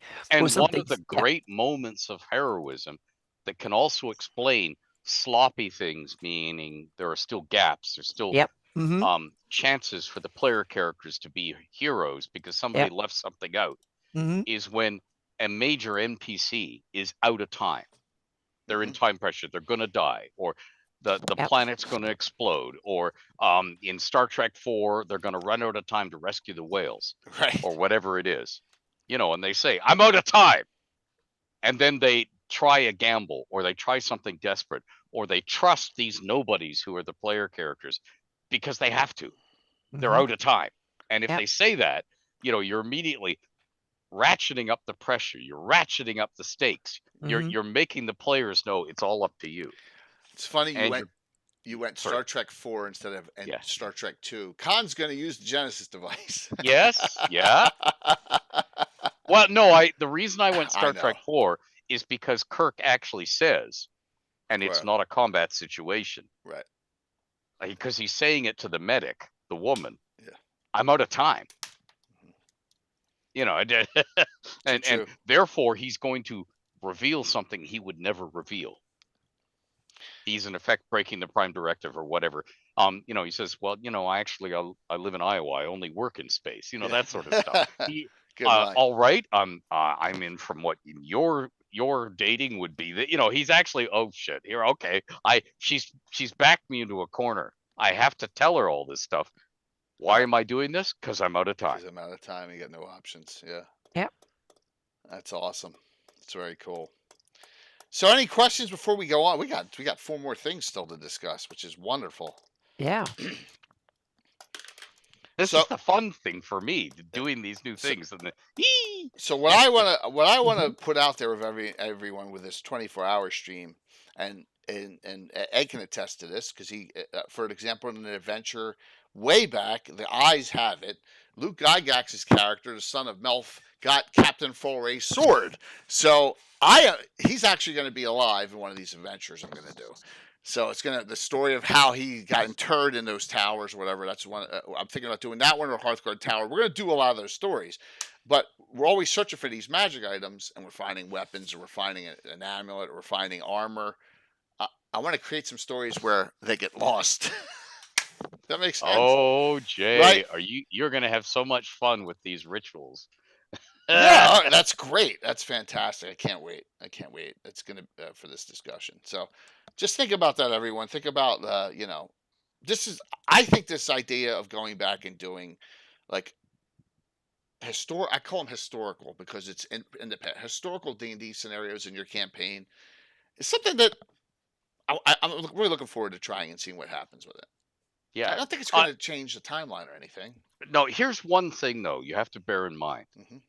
When you're designing them, you want to call on the past, but you want to build on the past, not burn the past. Right. Don't burn up your characters by bringing them back. Build on them so we can see a continuum, and the continuum stretches into the future as well. Right. And that's a reason why ancestors make perfect sense here. Because then the characters in the present have a vested interest for what happened in the past. So that's why every player who's going to play will have a character of an ancestor character. So. What if they die? Would that mean that the character never existed? No, it means they've already bred. Oh, right. Yep. Right. So, for example, already happened. Yeah. For example, an example is Coco's character, Faunalin. She's 150 in the game. She's a lot. She was born already. This is 130. This is like between 130 and 115 years. Oh my God! Is she going to play her as a teenager? No, she's actually playing her mother. Oh, okay. She's got 3 characters. Yeah, she's gonna play her mother. Cool. She's gonna play because she's gonna play all 3 games. Yeah, she's playing her mother, who's you know, a relative. That's a tricky thing with time travel, but you can do flashbacks and history and stuff. Yeah. There are cool ways of doing it. You just have to. Yeah. I'm picturing Oliver Hardy. You know, here's another fine mess you've got. It's gonna be awesome. All right, so should we do rituals next, or should we do locales? Let's do locales next. Okay. Locales. Yeah, locales. Forgotten Realms locale. Forgotten Realms locale. Here we go. Okay. Sharandra. Shar. Andra, Sharandra, Okay. in a dell in the forlorn hills, east of the moon tower of Alembar, which is itself east of our deep forest, not far east of Waterdeep, is a swirling, persistent mist. A cloud perhaps 40 feet across and high from ground level up that glows a faint blue-white. Moon elves say that it is all that is left of Sharandra, a moon elven adventuress of long ago who was twisted into a living spell on this spot in a long ago wizard's duel she got caught in. Huh. Elminster begs to differ. He says Sharandra and her lover, a silver she-dragon named Imbrumra the Gentle, both took on the forms of living spells and entwined here to forever guard and keep closed a dimensional rift. And they persist because he and other servants of Mystra sculpted the weave in this spot to feed the magical energies from the last chaos of the spell plague. So Sharandra and Imbrumra are drinking wild magic and staying alive from this conduit that feeds them magic. Any magic cast at, through, or into the mist will be absorbed by it, and the mist will pulse brighter as a result. However, any creature that is feeble-minded or under a curse, including lycanthropy, or who has a magically damaged mind who comes into contact with the mist will be cured or healed. Nice. Their condition banished from them permanently within 1 minute. Moreover, any physically wounded creature who contacts this mist will slowly, over 3 minutes, regain 46 lost hit points. On dead creatures, the mist confers all effects of a gentle repose spell. A particular being can be aided, cured, or healed repeatedly by the mist cloud if they can reach it or be taken to it. All servitors of Mystra and Azuth, such as the Chosen and other Weave Masters, and the current Magister, but not mere clergy, know of the Mist of Sharandra and its properties, and rumors of its efficacy are slowly spreading among elves and adventurers. Oh. Wow. So this is a wonder of the world, a stationary wonder of the world that if you can get to it, it's your cure. If you know about it. It sounds, Ed, man, that's brilliant because it sounds like it's something you made up 30 years ago in the 80s. And it's not. You just, wow. No, I just wrote it. That's amazing. Yeah. It sounds That's like so something that cool. would be there Yeah. in Forgotten Realms now. Mm-hmm. I mean, it is now, but it would have been there. Yeah, wow. That's awesome. Yeah, it's got to fit. It's just got to fit the tone. Yep. And it's got to be something where I think, okay, is this open to abuse? Not really. What it is it's a second chance. Mm-hmm. And we all need second chances. And boy, could you have an adventure getting a wounded or gaga, as I don't mean like lady, I mean as in getting someone to that thing. You could have one monster after another. You have to fight to get there. Yeah. But and it also ties into well to fantasy because it's like old folklore. You go to that kind of waterfall or that tree. Meaning, your examples where I grew up, there were trees, old oaks, there were holes in them, and you could see the wear and tear of the holes because they pulled sick people through them because they thought that the tree was actually giving them healthy benefits or whatever it was. And there's like that there was a little waterfall that some ancient kings were actually baptized and so on because they thought that that water was especially whatever.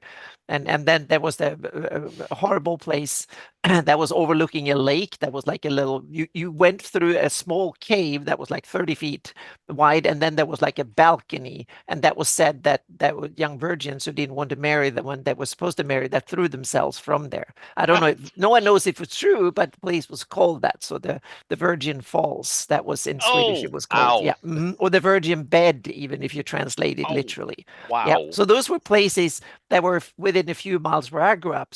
So meaning places that have been around since the Middle Ages are full of these places. So you can, and in a fantasy game, you take inspiration from that, make a version, put some mechanics into it, and voila, you have something really cool. Yeah. So the Realms one was nice. Yeah. Mm-hmm. Then Yep. there's the now the Greyhawk one. Okay. Let's do it. Oh, now comes something not Greyhawk nice. Locale. Yeah. Mm-hmm. Well, something interesting. Mm-hmm. The Staring Ring. Mhm.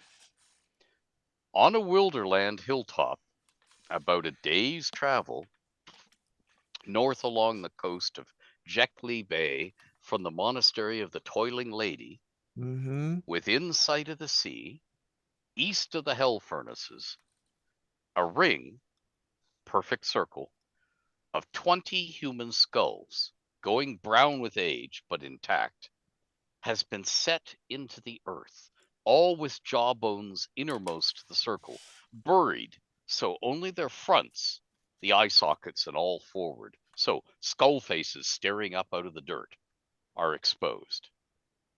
The circle enclosed by the skulls is 10 feet across. Anyone attacking the skulls or seeking to dig one or more up or remove jawbones will discover that wall of force-like enchantments protect them, shaped to encircle them, and these enchantments reflect back all magic cast at them, 100% at the source. All necromancy spells cast within the ring will be of double damage and duration, no matter where the spell area of effect or affected being or item or substance moves after casting, i.e. the doubling effects travel anywhere, even onto other planes of existence. Who made the Staring Ring and why is now lost and forgotten, but it was centuries ago or longer.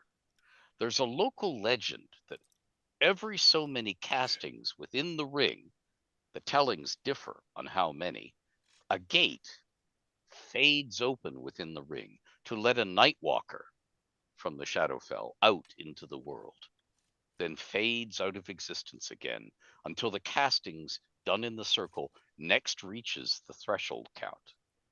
The Nightwalker arrives unheralded and controlled, free to maraud at will. Some tales say other undead, besides Nightwalkers, occasionally appear. Oh, awesome. Use at your own that peril. goes on the map. That goes on the map. Mm-hmm. Yeah, you know exactly where to put it too now, Anna. In my thinking, you can, from that hilltop, you can see the sea. You can see the bay. Well, the monastery of Toiling Lady Yeah. is by the sea, so we have to put it up and down the coast somewhere a bit there. Yeah. Mm-hmm. Yeah, that's awesome. Yep. That's good. That was fantastic. Yeah, and awesome. that and it's a place that doesn't have that much content, that needs more, and has thematic, meaning there's a cool lot of history. That there ought to be a lot of people who used to live there. Yeah. So it's kind of, there should be way more than it is. So this some crazy soul necromancer back in the day is like, I need more power. I'm going to build this. Yeah. Yeah. That's awesome. Yep. That was and I went through all the maps I could find. Troy, from the original one that you shared at our map thing, right, the lens one, through all the ones you've done since. I was looking at all the maps going, okay, is there anything here that I'll be stomping on top of? No, nothing. Exactly, that's it. And that's the wonderful thing. Yeah, but there still are a lot of story in the area, so there should be, meaning it's an area that used to have history, ancient history, so there should be monuments, ruins, leftovers from ancient times. So it makes perfect sense. Yep. All right, Anna. So here's Jekli Bay. All right, let's Monastery of Sassarine and continue up north the coast, like 100 miles or 150 miles. There you go. There we go. All right. Yep. So like somewhere up here. Somewhere around. Yeah, somewhere up there. Lady. Yep. That's all. That's fantastic. That will go as site. How big did you say it was? Oh, 10 feet.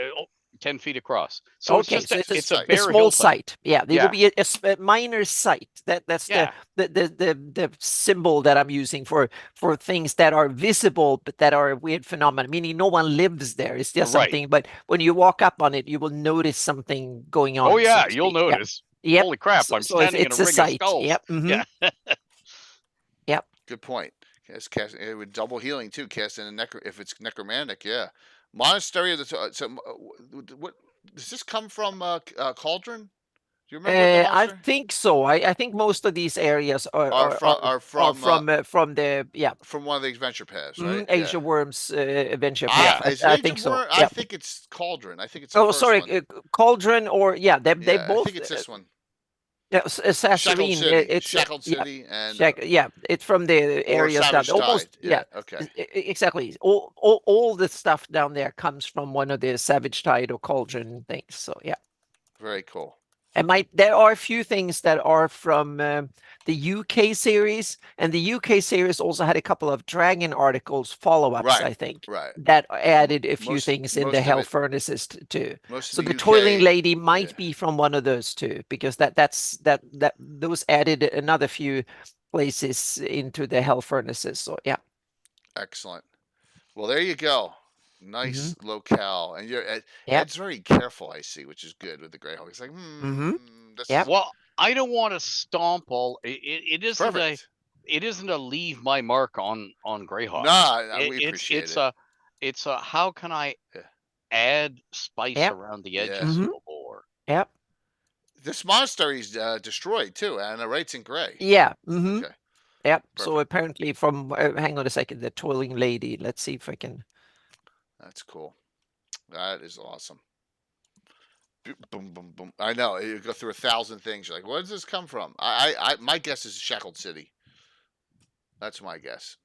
Adventure Path. I can look it up too, but That's all right. It's well, no half deal. the fun is letting all the viewers. So, Dungeon 215, the Last Slave Lord. Wow. Yes, Okay. Dungeon, yeah, That's I it. was just All going right. to say I found Thanks, it too. Sam. Yeah. Mm-hmm. Yep. Sequel to the Nice. Slave Lords. Yeah. So someone. Yep. Mm-hmm. Beautiful. Dungeon 215. So yep. Mm-hmm. Thank you very much. Yep. Sam, you're awesome. It took me another 30 seconds to find it after That's you a 4th did. edition Yep. adventure, isn't it? Dungeon 215. No, I think it's 3rd edition. Still 215 is probably. I think Okay. it's 3rd edition. All Yeah. right. Late 2nd. Yeah, probably around. Hang on a second. I can look it up. We can see what it is. I know there was one about the slave lords. I could be wrong, but I thought it was during one of the weird things during 4th. Oddly, it was written in 1st edition. Right? Yes. It's a big name who wrote that too. Who wrote? Oh gosh, Sam. Who wrote that? It's a big name. It's one of these Wizard of the Coast after when there was only online publications. Right. Dungeon 2015. Schwab. So, It's Robert Schwab. Yeah. Yep. Very cool. There you go. So it was after the print was ended. So it's not the Beautiful. Paizo era. It's the Wizard of the Coast when they made these online version of Dungeon and That Dragon. is awesome. Yep. So retrofitted, to add to series. That's right, BB. That's true, and that's why they did it in old school. One of the rare runs they did back then. All right, so I'm just going to ask Ed a question here. What, like, when you've done some stories and some plot lines, what was like the most fun you ever had creating something originally? Like, oh my god, this is awesome.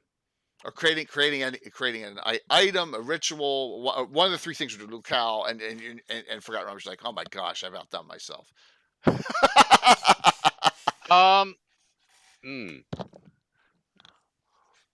I think the most fun was designing when we did some rescues for products.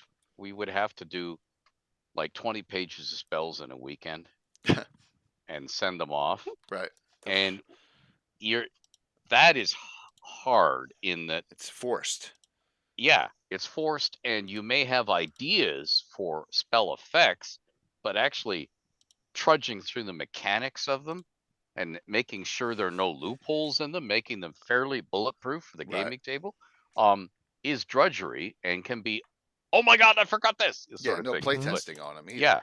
yeah, there's no time. And you'd be amazed how many official products with things in them, we all go, oh, isn't that cool? Didn't get play tested at all because they were done by somebody at the last second to fill another 6 or 8 pages when somebody else ghosted or died or got kidney stones or whatever it was and wasn't there. So somebody else went, oh, here we go. But when you get out of the drudgery and it starts to flow, and it's like a conduit from part of your brain where the spells just keep coming, Right. and the cool effects keep coming, and you can see it like it's a Disney movie. The casting is unfolding in front of you. Go, how do I get that down in game terms? Blah blah blah, blah. And then it all flows. There are times when, and also when you're writing a novel, there are times when you're slogging, and there are times when you look up and go, oh, I'm stiff, I'm tired. I just wrote 6,000 words in 3 hours. Holy crap. You know, so when it flows and it just comes, those are the moments of creation. The moments that are the most fun are at the gaming table when you've done something special and you've aimed it at the players you know will be sitting at the gaming table, and you watch their eyes light up like it's Christmas and they're 4 years old again. Yeah. And True. the wonder, and it's like, oh my God, I can do this with it. Can I? Oh, you know. Right. No, absolutely. It's those moments, you know, and in particularly when you could do something that is emotional for a player, like they lost a companion character, and this is their chance to redeem them or avenge them or whatever, and they get emotional and the tears flow, and That makes you sense. made that possible because we in real life we don't usually get the chance to avenge somebody, to right a wrong, to say the clever thing we thought of 3 days later instead of at the moment. You know, we don't get a chance to do that in real life. So if you can do it at the gaming table, it is so, I hate to use the word cathartic, but you know, it's such a payoff for the people there. You know, when they leap to their feet and go, yes! And you gave them that moment in their life, you know. No, you're dead on. It's one of the reasons why we play it. That's one of the reasons why we tell a story and we have fun and we play the game and and learn. And just that's why I cosplay beautiful woman, despite having this physique. It's for the moment of yes, ow, my eyes, pluck out my eyes. No. How about you got a question for Ed, and then we got the last two, which are.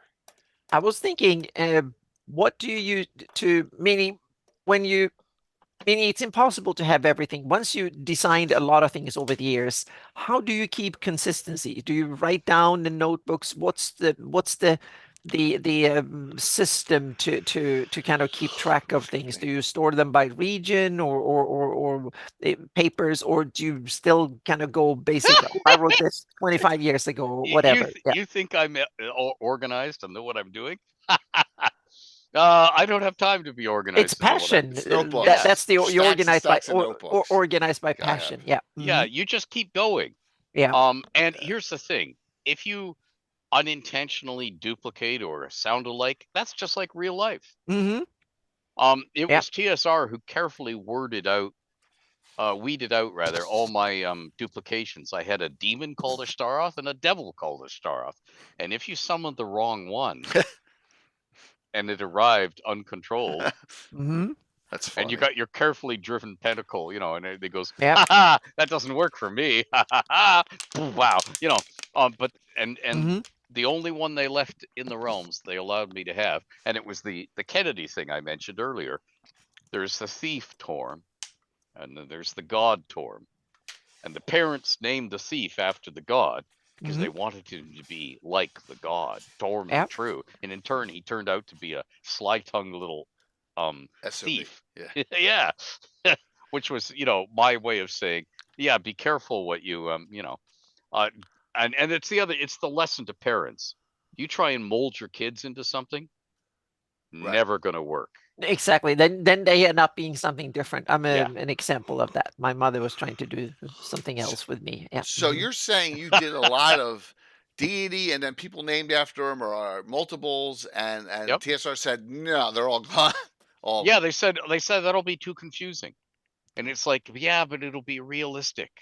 Yeah, And they and said, yeah, fun yeah, too. Yeah. yeah, and fun. But I And mean, also you can have the occasional thing that are the same, named the same or something like that. But if it starts being a pattern, that's not fun no, anymore. But no, the it's not fun. occasional hiccup adds character to the world, just Wow. like in the real world you have places. And it could be part of history.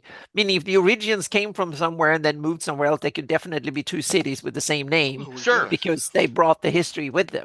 And I had 2 cities with the same name. Yeah. There were 2 Ismongs. Hmm. They got rid of one of them in a hurry. Oh, they got rid of it, or did you have to rename it? Renamed it. Yeah. Yeah. And some names are just good. Meaning in Greyhawk, there's 2 spine castles, one in Furiundi and one in Bone March. And I'm not Oh, sure. I there think the are, one, yeah. oh yeah, there's one in Furiundi and one in Bone March.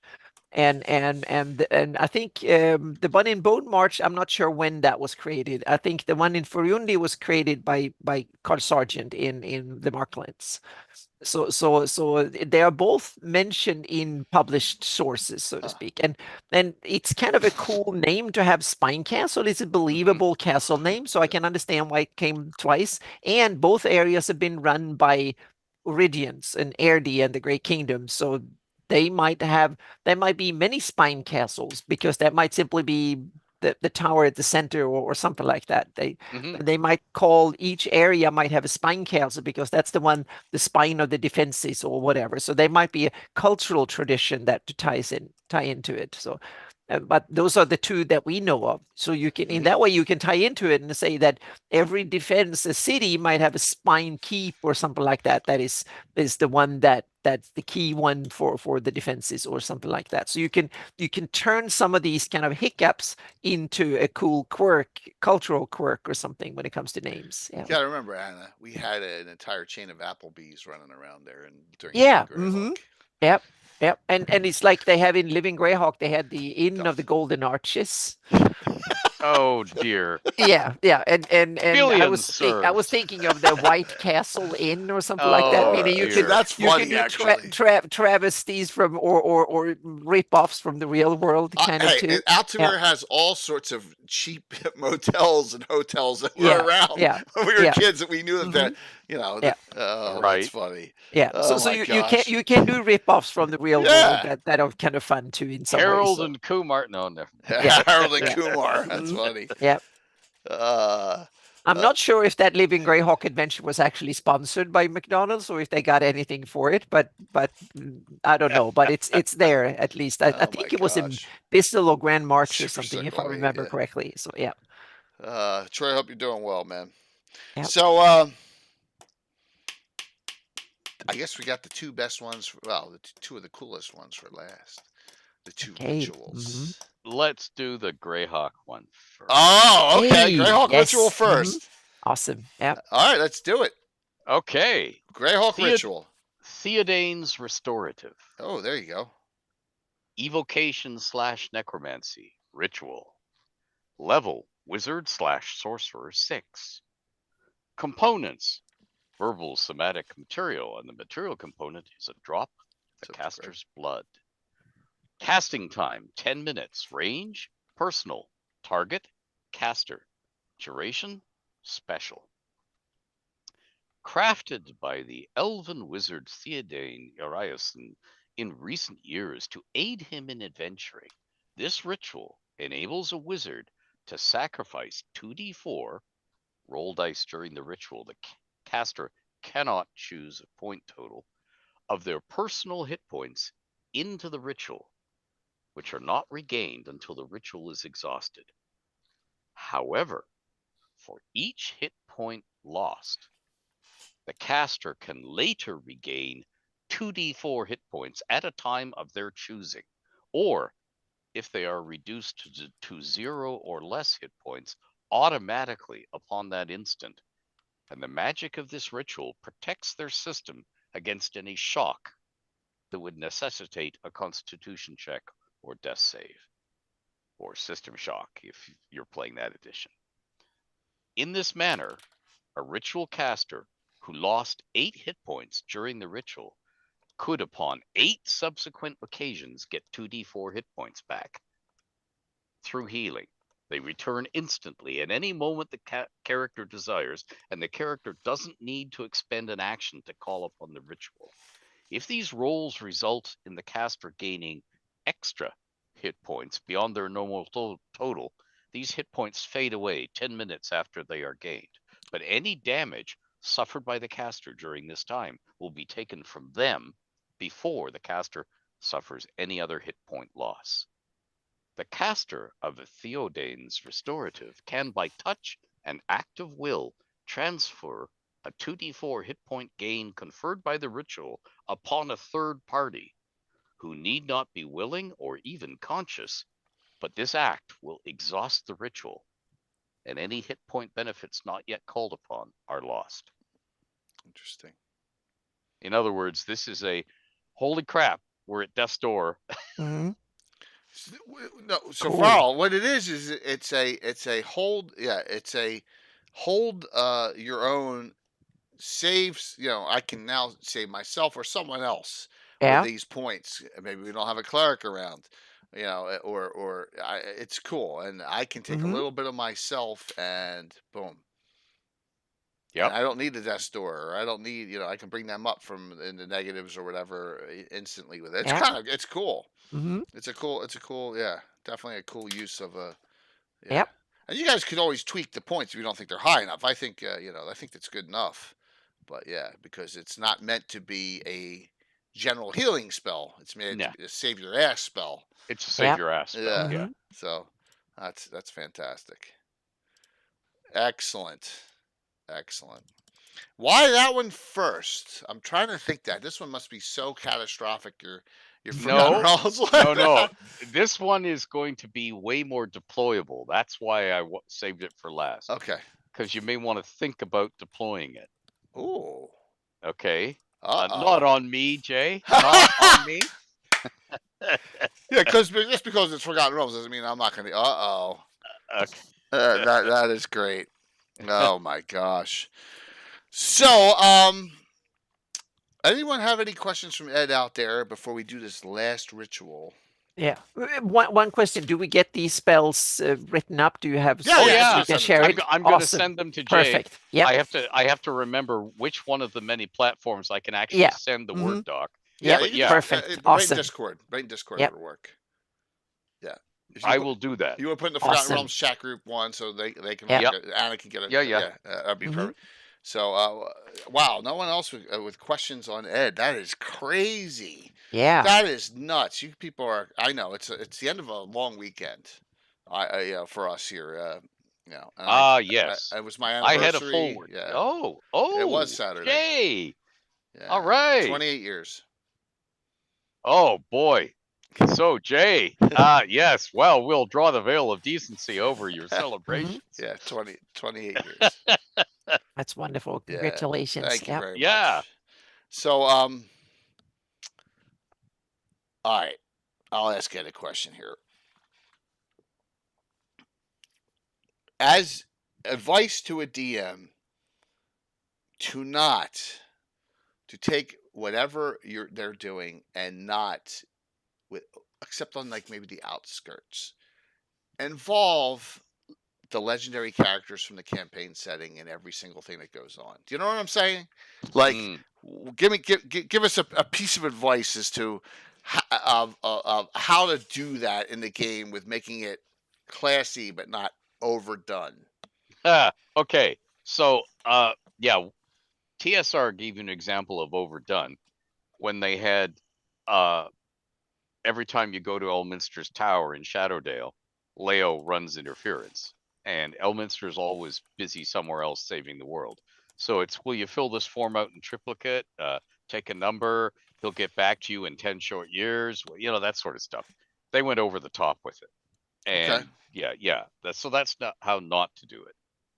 How to do it is to show the player characters in the distance something going on that involves the heavy-hitting characters so that they know the heavy-hitting characters can't come to their aid.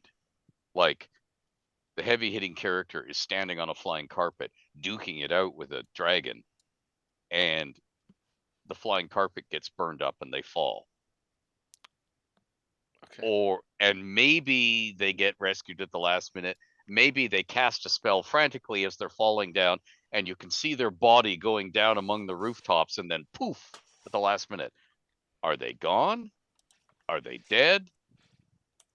You didn't see them splat, but where are they? Right. The wonder. Then they the know, thought. okay, they're not coming to the rescue. They're busy. Or you literally do the gossip. If you don't want to do that on stage, you have the gossip in the tavern where the local guy who's got the gift of the gab and always gets the drinks is telling you excitedly.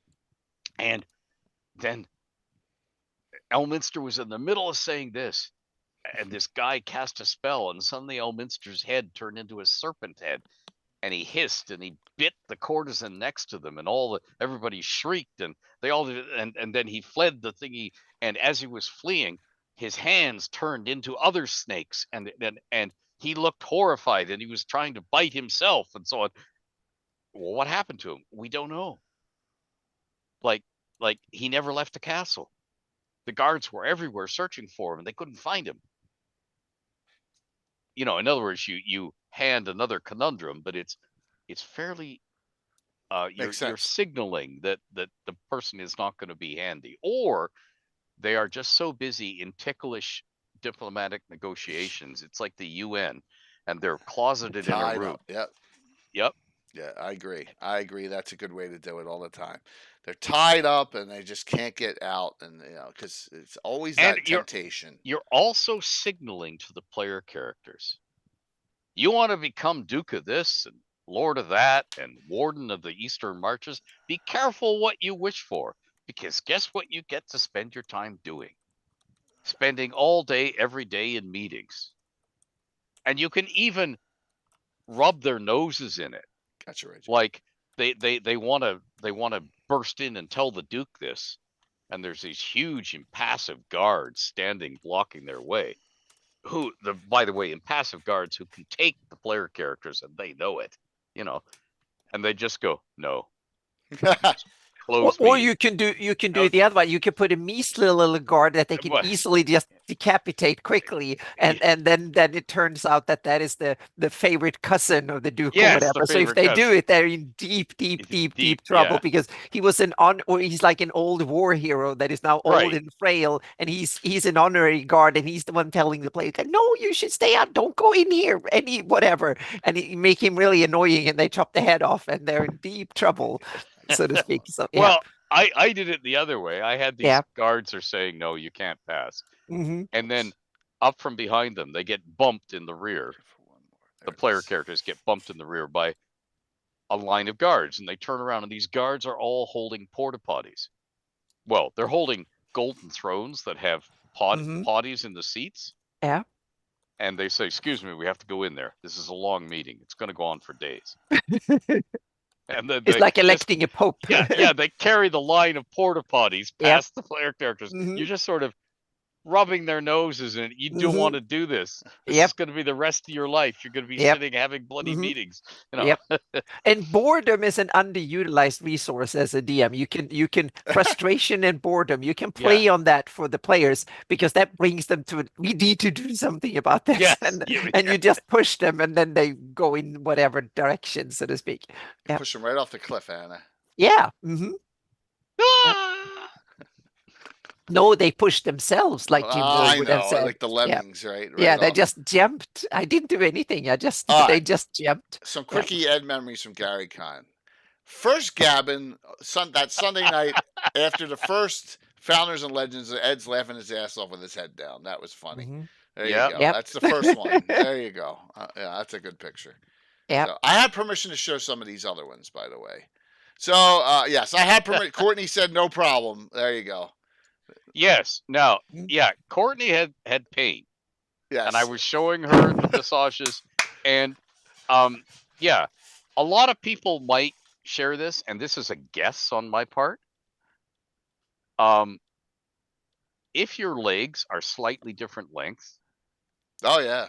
and you Mhm. sit for hours like a desk job like Courtney has, and I have no idea if this is Courtney's problem. I mean, that's A, personal, and B, she has to find that out for herself. But then you need to get little footrests that deal with this. But if your feet are different lengths, you're jarring your spine all day, every day when you're walking around or when Yeah. you're sitting, because you sit at a slight angle to compensate for that in order to put your hands on a keyboard and look at a screen or whatever. Mhm. Look at all the Yep. great people here. We got Bird, half a Bird's Yeah. face, Brett, Bones, Yeah. Myriad, half a Darling there. What a great picture Yeah, that we're is. right by the piano. The piano is right in front of us. That's why there's room for someone to take a picture. Yeah, and near that damn fireplace, so we're melting. Yeah. We're melting. Yeah. This is some, I forget what this is called. Oh, yeah, the Tower Eiffel of Power. towering. Yeah, Eiffel towering, Curtis. Yes, there you go. That's Balfron and you. I think that's Tuesday night. Yeah. Okay. The gals are just driving up. They're just arriving. Yep. That's right. Have just arrived. Yeah, that's true. That was Tuesday night. Tuesday night. Also, group pick from Tuesday night. There we go. Mhm. Yeah. Oh, that was so much fun. Yeah. Yep. Oh yeah, you were telling war stories. It was lovely. Yes. I got Yoav here. You, Anna, Vamp, Bash, Brett, Bird, Coco, Curtis, and myself. So what a great. Whoops. This thing's unplugged. 1 second. My laptop is unplugged, and it's like. Oh server's no! on. Yeah, just with a chat. 1 second here. Oh, we didn't have any disturbances. That's good. Yep. No. Just unplugged because I pulled it too far. All right. What else we got here? A little smaller pick, a little of Anna, you, me, and some of the crew here. Yeah. Yep. So there, some great memories. That Looking was a forward to great next con. year. Yep. And then trying to get that. From the adventure. all Yeah. wearing the same game shirts. session. Yes, and everyone's like, "Man, those shirts are great." This is my. Mhm. This was the most liked picture out of every single picture I posted at Gary. Mine got lost in the mail. You never got your. Oh, really? No, I didn't. I never got it. Got right. lost in the All right, mail. and I'll send you another one. I think. Oh, it's Yeah, okay. Yeah, wow. we'll take care of it someday. Yeah. Yep. Yeah, Mhm. because Anna, I'm sure you're going to look better in your shirt than Hey, that Will. shirt. Look at my Thanks. belly in that. Oh, but you have your suspenders. They look awesome. There's So, Tony, yeah. yeah, so absolutely. And someone's taking a picture of us. Look at that in the Yes. mirror right Mhm. there. So Yeah. I don't know who that But was. that was a wonderful adventure, awesome Thanks. terrain, awesome players, and a good locale because the audio level was Right. good and so Mhm. on. So it was a great room to play in too. To Geneva Chop Excellent. House. Yep. Yeah, just streaming was bad. Oh yeah, from a streaming perspective, Yeah, but but from a everything else was player's good. perspective, I think it was Everything But it was but great ladies room and too. gentlemen, gamers, Yeah. Geneva Chop House is the home of the $149 tomahawk steak. So bring Ooh, your there you go. shekels. Mhm. Yep. Is it? What's so special about it? It's $149. I think that's the special one. That's Yeah, what's yeah. so special about Yeah. it. Yeah. You need to pay the $149 to figure it out, so to speak, Yeah, to yeah, get there to you know go. that. Oh, thanks. Yeah. Yeah. Like, I've had good steaks, but I don't need to. Yeah, So- exactly. All right. Last and final ritual, Forgotten Realms. Yeah. Oh boy, here we go. Jay, Yes. cover your ears. He's worried. Okay, the Realms ritual is Trifane. Trifane. Trifane. Mhm. Abjuration / transmutation / universal. Ritual, obviously. Level, wizard / sorcerer 8. Components. Verbal, somatic, material, and the material component is again a drop of the caster's blood. Casting time, 10 minutes per spell sublimated. Oh, my. Concentration need not be continuous so long as the ritual is not interrupted. Range, touch, target, special. Duration, special. This ritual must be cast on a threshold, doorway, or panel frame opening that the caster can touch during casting, and once cast, is subsequently triggered by attempted passage through that space. An existing trifane will interfere with and cause failure of another Trifane cast 9 feet away or less. So the effects cannot be combined. Okay. But will not interfere with a Trifane cast 10 feet away or more. So a door opening into a 10-foot by 10-foot closet can carry one such ritual, and another door out of the opposite side of the same closet can bear another, because they're just far enough away. But if you had a 10 by 10 closet with doors on all 4 walls, and you cast one on this door and one on that door, they're too close together. Right, got it. It's gotta be okay. Okay, fair enough. A Trifane allows up to 3 spells to be cast into it, and they hang, invisible and inactive, until the space guarded by the ritual is violated, whereupon all of them go off at once. These spells must all be of the evocation school, and they can be multiples of the same spell. All 3 the same, or 2 of the same spell, and a third that's another spell. So by this ritual, it's possible to smite an intruder with 3 magic missile spells or 3 meteor swarms. Oh my gosh. There's no level limit on the casting of the spell. Just 3 spells. No. Oh all such sublimated spells take effect as if cast in their usual spell slot by the caster of the ritual. Of their level, yeah. Okay. So yeah, the limitation is the caster. If you can't cast meteor swarms, if you can't cast 3 of them, then you can't put them into the... And this is 8th, so you have to be 15th level to learn this. Yeah. This ritual is usually used to guard tombs, sanctums, or left open for safety back doors into or out of castles or strongholds. A token, a physical item like a rod, ring, or stone, and or passphrase can be linked to the ritual, so its bearer or user can safely pass the guarded space without setting off the Trifane. A physical token is enchanted by this ritual, but cannot itself bear any other existing enchantment to be successfully linked in the ritual. In other words, you can't use a magic sword or something, a ring of whatever, but you can use just a pebble. But cannot itself, blah, blah, blah, blah. Casting enchantments on it subsequently has no effect on the existing Trifane. So if you want to cast a preservative spell on a breadcrumb because you made the breadcrumb the item, you could. You just can't cast it beforehand. Once the ritual is completed, its glowing webwork fades to invisibility. And the drop of the caster's blood is consumed, reducing the caster's hit point total by 1 until the Trifane ritual is triggered by an intruder. That could be the permanent. death of its caster doesn't end or weaken a Trifane. This is great. I could put evil soul wizards all over the place. Yeah. So it doesn't even have to be the person that or the individual you're dealing with. It could have been, this tomb's guarded by the. Yep. Because is it detectable when somehow, or is it just like a trap? It faded. Yeah. Okay. Yeah. No, it fades into invisibility. Mm-hmm. Okay. If you cast detect magic, you can tell there's magic there. Yeah. Right, but you can't tell what kind. Yeah. No. But if it's on a door, you better sort of like assume it's it's some sort of protection or so it's like a souped up fire trap, There's like glyph of blood souped up stain or something on the door. Spells of any level. Yeah. Oh my gosh. Yeah. Now, like I said, the limitation is the caster. You have to be damn high level to cast 3 meteor swarms. Right. Which you have to cast during the casting of this ritual. Yeah. So you got 10 minutes to cast 3 meteor swarms. Couldn't. Yeah. Magic missile, a lightning bolt, a magic missile, and a fireball could all be in there, no problem. Yeah. Yeah.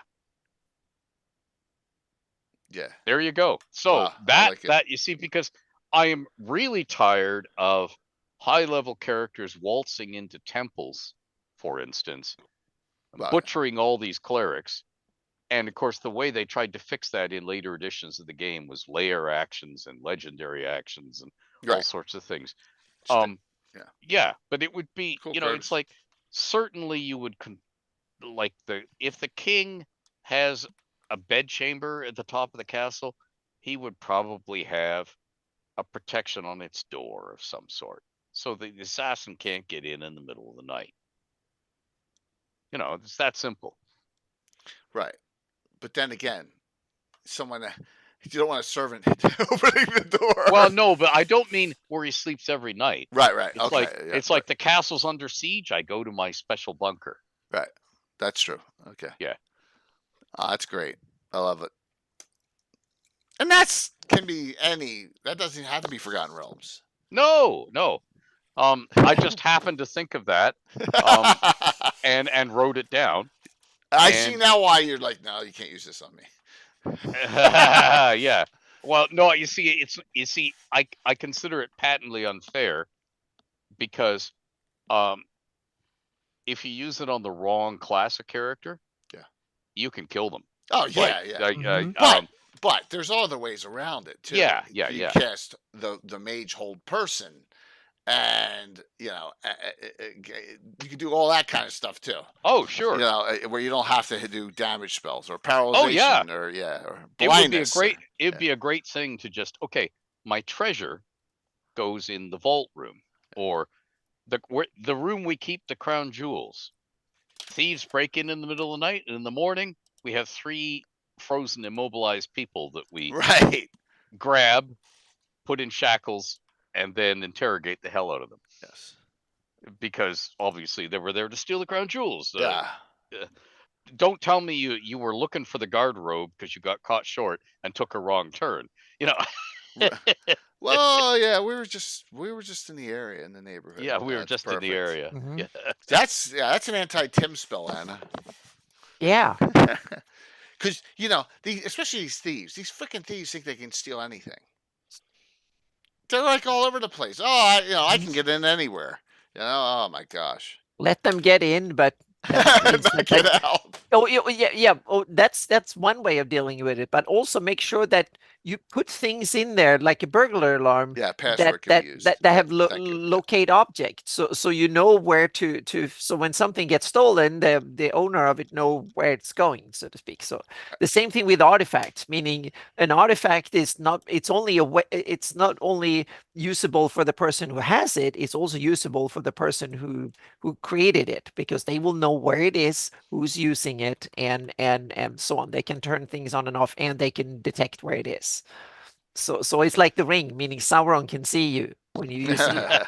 And that is a feature that should be used way more often, so to speak. Artifacts can be located wherever they are, almost under any circumstances. So you can't use it in secret. You might not even be able to wield it, and whoever created it, meaning if you have even hold on to the iron hand of Vecna, if you're near it, Vecna can probably see you. And stuff like that. So you can create an artifact just for it to be stolen, because that will spread your power around. Well, yeah, and that's it's like seeds that trees they put nectar and they put juicy fruits for things for animals to eat them and spread them around. And powerful people can create juicy magic items for the same reason, so to speak. And that's why I said early on in the show, Yeah. I'd rather create my own than have. I don't want to. When the gods and when the super powerful beings start getting into the campaign, there's only one route. Mhm. They're going to slaughter the party, or the party's going to take them out, and it's going to change the campaign itself at that point. It gets to some point like that. Yep. And that's why I try and stay away from, But you, instead of curses and stuff, you can use other stuff, meaning that the item is still useful. It can provide cool stuff for the character, but it comes with a price, meaning the enemy know where you are. And you might be able to use that to your advantage too. You can go around on a killing spree, luring the enemy out. So it becomes a tug of war between you and the big villain, in order for which side is it most useful, so to speak. So it's like real world technology and weapons and stuff. There's always a downside to it, and there's always a counter, whatever. Nothing is absolute, and there's always you can tweak it a bit and let it play into senses and what's detectable and stuff like that. And the rules here are rudimentary in any edition of D&D, so you have to kind of Thanks, Cyber. add 44 and months. tweak it a little bit. And you can make it story-wise. You can say that this item is so damn powerful you can smell it in the air, so to speak. Like walking on the Smells like power line and you victory. hear the zzz, Crackle, so to speak. yeah. Stuff like that. You can build it in, and then it's some sort of weird physique that only high-level wizards know, or something like that, or something. Yeah. That's cool. Yeah. Okay, the lore file is uploaded. It's on the All display right. in your hand. Yes, very cool. Excellent. Great. Yes. Yep. Excellent. Ed, thanks. I mean, that was fun. Yeah, Hey, thank This you. is a This was fun, so very yeah, fun. awesome. So, Yep. and I appreciate you coming on Monday night. It worked for all of us with the holidays and with Yeah. things going on. It really has worked with us, or worked for us. So, I'm going to ask this. And sorry. Go ahead, Anna. You want to say I something? was going to say Animal 666 had in the high-end Iron Hand of Vecna was a dumb example because that one can specifically not be Right, found. Vecna But can't someone find it. another Right, power others. can create an item just so it can be found, so to Right. speak. So you can True, tweak true. things True. one way or the other. So yeah. Mhm. Another, like orbs of dragon kind. They're just bad. Yeah. You're in trouble, just by using them. So you saw that there's a third-party book sponsored by WotC coming out with Greyhawk, with 20-some pages of Greyhawk in it, and Mystara Yes. and Eberron. What are your thoughts? Well, we talked about this before, how they Yeah. have to protect the trademark. They have to Right, bring something right. out. I hope It's his first that step. yeah, and I hope it's well done. I hope it's not just here's a grab bag of what I'd like to put in Greyhawk. Here it is. Okay. I don't want that. You're right. I want something Okay. that is. And the problem with having 6 pages, it's sort of like Yeah, saying, the 8, yeah. cover the United States of America. Tell me Mhm. all about all 50 states and their thingy, and tell me all about what the Yeah. country stands for in its politics. Yeah. You have 6 pages. Yeah. It's what? Yeah. You know, Okay. are we going to go Paul Revere, Liberty Bell, the end? Yeah. And there's that danger and of trying to squeeze a quart into a pint pot, and what the result is going to be.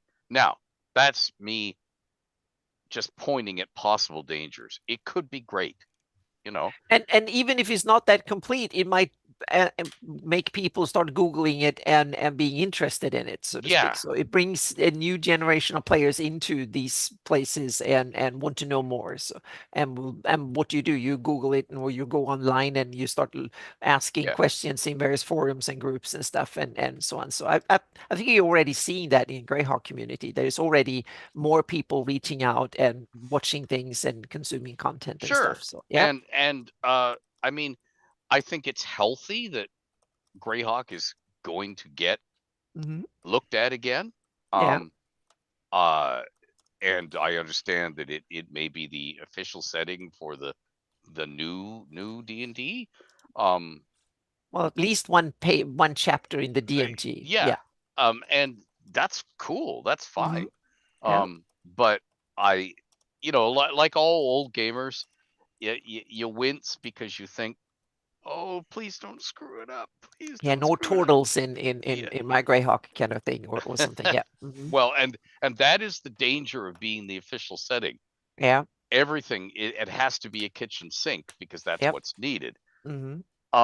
But my first reaction is hope. Mhm. Same And here. yeah. And you also said you're hopeful about the DM's Guild thing. So I know you Yeah. said that, Australia. Yeah. I always want. I mean, here's the thing: creating things and the game we love is an intensely creative game, is always fraught with possible screw ups. Yeah. And we True. always gamers, they get so tired of, oh, this didn't work, or I'm disappointed in that they tend to start looking for the storm cloud instead of the silvery lining, just because they care so much about it. I mean, that's the thing. It's not that they're there to chew up and spit on everybody else on the planet. It's that Yeah. they care so much. Mhm. it's their dreams that you're treading on. So tread carefully, you know. Yeah. And I want to hope for the best because I'm a greedy gamer. I'm not one of these guys who goes, oh, well, the Realms has to lose for Greyhawk to come to the fore, or Dragonlance to come to the fore, or Athos to come to the fore, or Eberron to come to the fore. No, I want them all. And it's not a zero-sum game. We can all prosper. We can Yeah. all share the stage. It's big enough. God knows it's big enough for all of us Oh, because it's the imaginations of all these people all over the yeah. planet. And the hobby is so big now that it almost needed to have more outlets, so to speak. If just one little subgroup, but now we're millions of us. So Yeah. we definitely need lots of homes for that we can tweak in whatever direction we want to go. Because even a tiny sliver of today's gamers are D&D players or tabletop role-playing gamers or fantasy role players are way more than early days the whole hobby was, so to speak. So when these things were originally written, when you wrote Forgotten Realms and started writing Dragon articles and stuff, there were many gamers, but there are by orders of magnitude more gamers now than it was back then. And we Yeah. have to remember that. So that means that even if you only have 20% of the market or 10% of the market, you still have a sizable part of the gaming community that are interested in what you're doing. So yeah. I just hope that what that also means is there will be more design oomph, as in we won't have too small a team of creatives, Yeah. so that we don't get robust source material for the settings. That's the danger I'm flirting with in the background. Will they starve us for stuff, so that you get the setting in name only? You don't get, because there aren't enough people or there aren't enough products or there, that's the thing I sitting in the background, in the back of my mind saying, oh, please don't, please don't, please don't. Yeah. Please do it right. But But sorry. no, go ahead.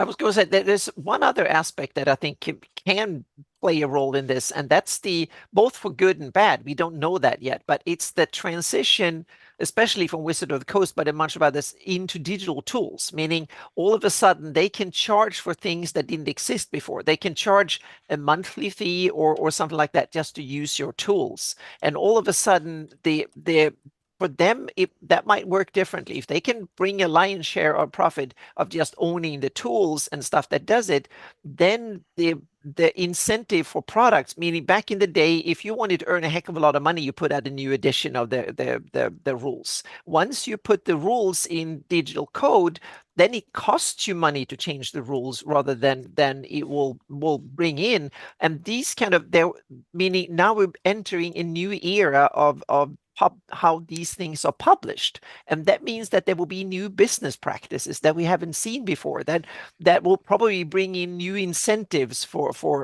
the publishers to do things in new ways that we haven't. We're entering new territory because book publishing has been the staple of this since the earliest days, and the rules have been written in books, defined, and then the clear editions and stuff. That is now being broken up. And PDFs is basically just like a digital book. So, and they were still written for books. Now we're starting to see things written straight for digital, putting into new types of tools. So the publication, the business initiative, the incentives to do things differently are much larger now, and the cost structure is very different from one type of publication to another. And I think this will profoundly change the business over the next decade or something like that. And that might become good things from this, but it might also come bad things. And I think it's too early to tell, but I'm anticipating a lot of changes in how the business is done in the TTRPG world, so to speak. Not just the TTRPG world. Yeah. Everything's changing in the developed world because large corporations have managed to, if not monopolize, we've got it down to a few.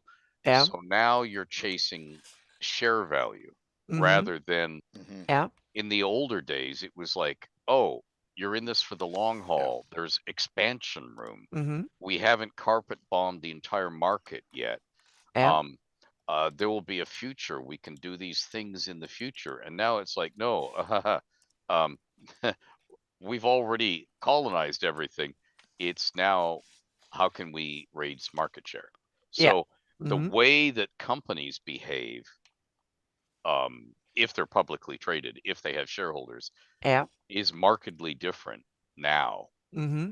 already. Yeah, So that's yeah, another big difference. Yeah, yeah, we never had publicly traded companies who had interest in what we were doing. Now we do. So that yeah. is another big change. Yeah. We're in the limelight of even Wall Street people and business magazines, whatever, write about D&D and mention Well, it. Even I read The Economist I and they just wanted to mention know D&D like 5 times in a year. That never happened in during the game's history oh until sure. 2 years Well, ago. I Yeah. remember Forbes magazine waking up. Exactly. Yeah. They never Take even, they didn't, no. yeah, it was not on their radar. Now they talk about stuff like this. So Well, that, yeah, because when we first had online games, where you could buy magic items and buy yeah. spells and buffs, hmm and when those games were in their infancy and there were only a few of them, EverQuest and so on, Yeah. dominating, all of a sudden these economists were waking up and saying, "Hey, the hmm economy of this game is larger than some third world Exactly. countries. Yeah. Holy Yep. crap, this is Yep. for real." Yeah. And the other cool thing is they could see experiments. Yeah. Economists could study, and there've been written scientific articles in the economy about a game because they had the economy functioned this way, and then they made a change in addition or an update, and they changed it, and it was perfect because you could see 1 million players like EVE Online. I saw they had an article somewhere about the economy in the EVE Online, and then they shifted a bit, and they got an experiment because there were some players who played this version and some played that version, and they could see what happened in the economy. So you can actually make real study Real time, because real world. Yeah. exactly, because the economies of some games and so on are so advanced that they start mimicking real world, and there's the real world people that make the decisions in the game. Still the players make the decisions, so you can kind yeah. of see what different incentives, how that affects people. But and another side with the digital tools is that you today's world, the price and cost and affordability of these tools becomes easier and easier. Take game engines and stuff like that. A lot of stuff that you needed to be a huge corporation in order to be able to do. Now, just take my maps, meaning you had to have a whole department of designers and cartographers and stuff to do what I did 30, 40 years ago, if you could do it at best. Meaning that was an era for governments with millions of dollars in budget to do what I do. Now I'm just myself and a couple of computers doing it. And more tools will be, and more product categories can be done by a small group of or people, or a single person can pull off, and you can put a website. So it becomes more like, if you have a good product and smart marketing and stuff, you can do things. Look at Shadow Shadow Dark and stuff, meaning you have small games that comes from someone can grab a sizable part of the market today. And with digital publishing, you don't have to print enormous amount of books that you don't, meaning you can make a hit with a smaller budget if it's a good thing, and it goes See, Michael, viral. Yeah. So the digital side is all can work in the favor of small publishers as well yep. as big corporations, so to speak. So it's uncharted territory. So there is a lot of new things happening in the hobby that we haven't seen the end of yet, barely the beginning, so to speak. So Yeah. All I want to know is if DM's Guild would be open for Greyhawk.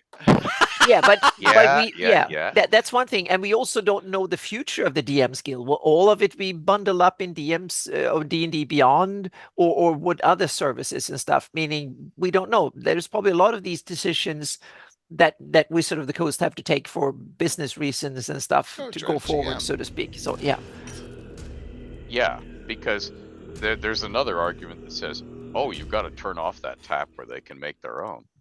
Exactly. Yeah. You know. Or Thanks, you Dreaded. need to Good to monetize see all ya. the homebrewers and get 50% of whatever they're creating. Yeah. So there are arguments on both sides. Sure, and yeah. there's an argument saying you should keep DM's Guild because it's an established place, it works, whatever. So that's an argument for keeping it and increasing it. But the other argument is say, oh, it's owned by a competitor. We should not give them the information or whatever. So we should bring it in-house. That's another argument. And so there's arguments for both sides, and we don't know which they will pick, so to speak. So so yep. Okay. That was a great discussion tonight, though. That was great. Yeah. So if you missed, Ed gave us 2 new magic items. These are one for each Greyhawk and Forgotten Realms. 1 new ritual for Greyhawk and Forgotten Realms, and 1 new locale for Greyhawk and Forgotten Realms. Brand new. Awesome, Ed. That was fantastic. Why don't we see what do you got going on tonight? What can you discuss that's not under an NDA? Thanks, John. Okay, so I just did a little essay thing for Goodman Games. I'm continuing to soldier through Ask Cleath, Viking Ruled Dublin for Fate of the Norns. Oh, cool. I'm 13 city blocks away from finishing the deep dive of the second deep dive, the middle of the city. And yeah, I have written up dark secrets, dirty secrets for every single NPC, and boy, is that a city of twisted people, because they all have to have a dirty secret. So, well, of course, they're all going to be some kind of mentally deficient. Yeah, you know, something's got to be going on. Yeah, that's fantastic. And let's see, and I finished my Surviving Strange Hollow story, which is that wonderful thing where we're using Emily Hare's fantasy art of these cute but vaguely unsettling critters that live in this strange swamp-like trackless thing called Strange Hollow.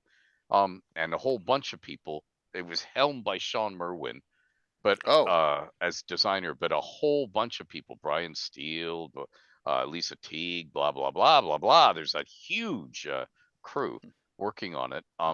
And that's done, and I imagine Sean is frantically working right now to get things shipshape.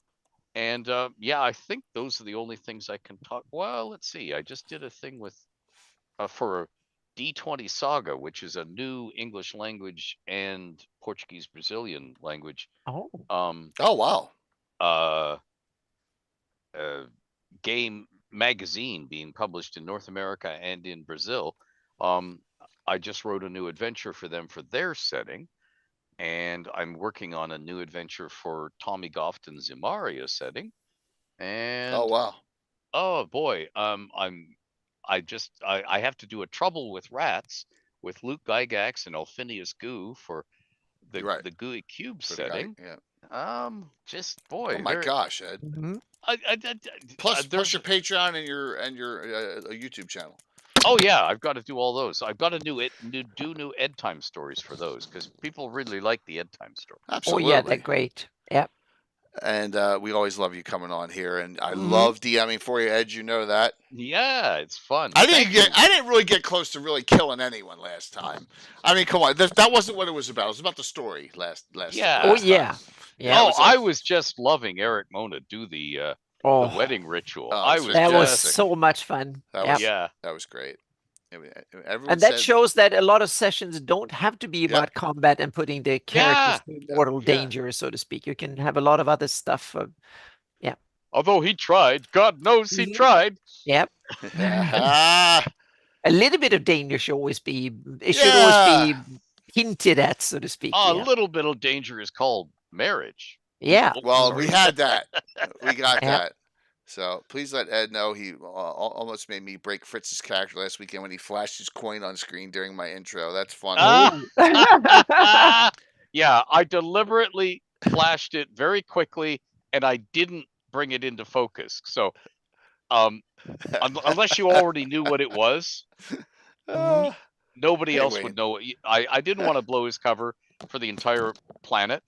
So I deliberately, it's like, okay, if you already know what this is, you'll know. If you don't, you won't.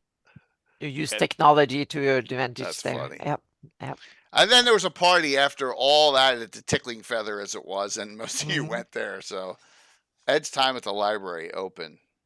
Oh, what about the library? Ed's at the library too, right? Ed's Oh still yeah, Ed's at the hmm library too, John. yeah, Absolutely. He came right from here, library to here, I believe, right? yeah. That's right. Yeah. I closed the library at 8, And then drove. and drove here. Yeah, and Yeah. along the way, I stopped at a Walmart because I'm diabetic and I had to eat something, and I knew that they have these horrible cold club sandwiches in heavy plastic. I could buy a turkey club, and that way I wouldn't pass out, and I wouldn't have to cook when I got home. I could just sit down and eat. So while the computer's booting and I'm opening all the things and finding the links and so on, Oh I'm man, we wolfing appreciate down a it. sandwich. Oh, it's awesome. Thank you so Yeah, much, we Ed. No appreciate that It's so much. wonderful every time. Yep. No problem. I love being on with you guys. It's so Yeah. much fun hanging Do- with you guys. The Yeah. community So loves it. Ed, you are going to Game Hall Con, right? Yes. So I will what's be. going on? Do you have any seminars or something like that we should need to look out for Oh and sign boy. up to, or any? Do you know any? Yeah, let me just pull up my Game Hole Con thing. There you Yeah. go. Cool. Mm-hmm. Santa will be there. Oh yeah. Mm-hmm. Okay. I will Let's run see. yes. Yeah. I will run a game and have a seminar at least. And we are, thanks to Brian Wakenham, we are Excellent, Kat. setting up a little Josh Greyhawk Bob. group, and Josh Pop and stuff, setting up a Greyhawk group at Game Hall Con and talk and stuff. So hopefully we can get together and have a group discussion or something like that too. Okay, let's see. Mhm. I'm doing a Fate of the Norns game on Thursday. I'm participating in a Forgotten Realms novel panel on Thursday. I'm participating in a D&D history, AD&D Insights panel on Thursday. Wow. I'm playing in, I think this is Ginny Loveday's Blood, Rum, and Thunder Adventure on the High Seas game on Thursday. I'm doing a Fate of the Norns game on Friday. I'm doing world building for long-running FRP campaigns as a panel on Friday. I'm playing Elminster in Legacy of Worlds Adventurers League Epic of the Side Quest on Friday night. Then I'm doing drinks with authors Friday evening. Then I'm running a Realms game on Saturday and running the second Realms game on Saturday. And then I'm doing the the Legacy Worlds side quest is Saturday night. The Legacy of Worlds Adventurers League, where all the tables play, is the Friday night one. And I think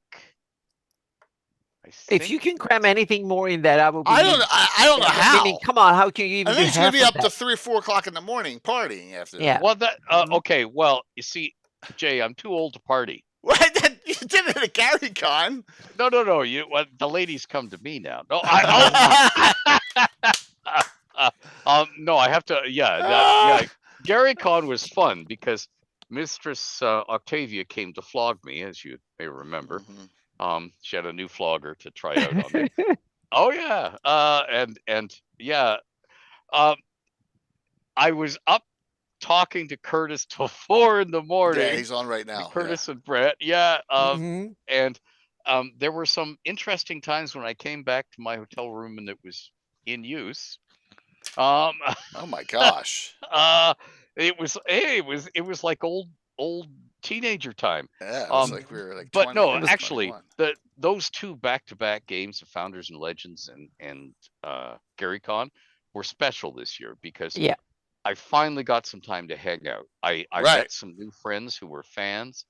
There was one of them who was very kind and kept taking me to dinner, and we would sit and chat. So I got a chance to sit and chat with people.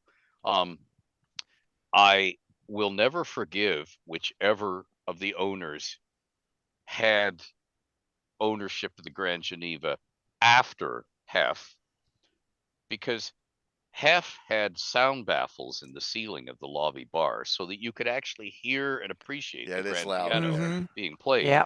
Whoever it was who ripped them all out should be hung, drawn, and quartered. That's why we go in the back bar all the time. Yeah, it's too noisy. Yeah, it is. I agree. And if they just hung the ceiling panels again. Yep. And that would be wonderful. But I even had times where I was meeting people who were brand new to me, but they all have a role in the industry or they're entering the industry. And because we only had 1 or 2 days of slushy white stuff, we actually had like green stuff the rest of the time. We could actually bang open the door and just lie down on the grass and talk gaming. Mm-hmm. So it was so much fun. Yeah, we It did was a like lot the of that. old University of Wisconsin Parkside era of Gen Con, where you could just bang open a door and you'd be out in a park and you could sit and talk with people. It was great. Awesome. Yeah. Yeah. So I know we're getting late here. And I Anna, bought stuff. yeah, lots of stuff. So Well, you see, I have to bribe my library ladies because Mm-hmm. to get oh, time you gotta off. give them trinkets. So I went around buying, and I actually had the time to go around the store and buy stuff. Mouse pads. It has to be stuff Mhm. for non-gamers as well as gamer stuff. I mean, I always buy dice and stuff for me.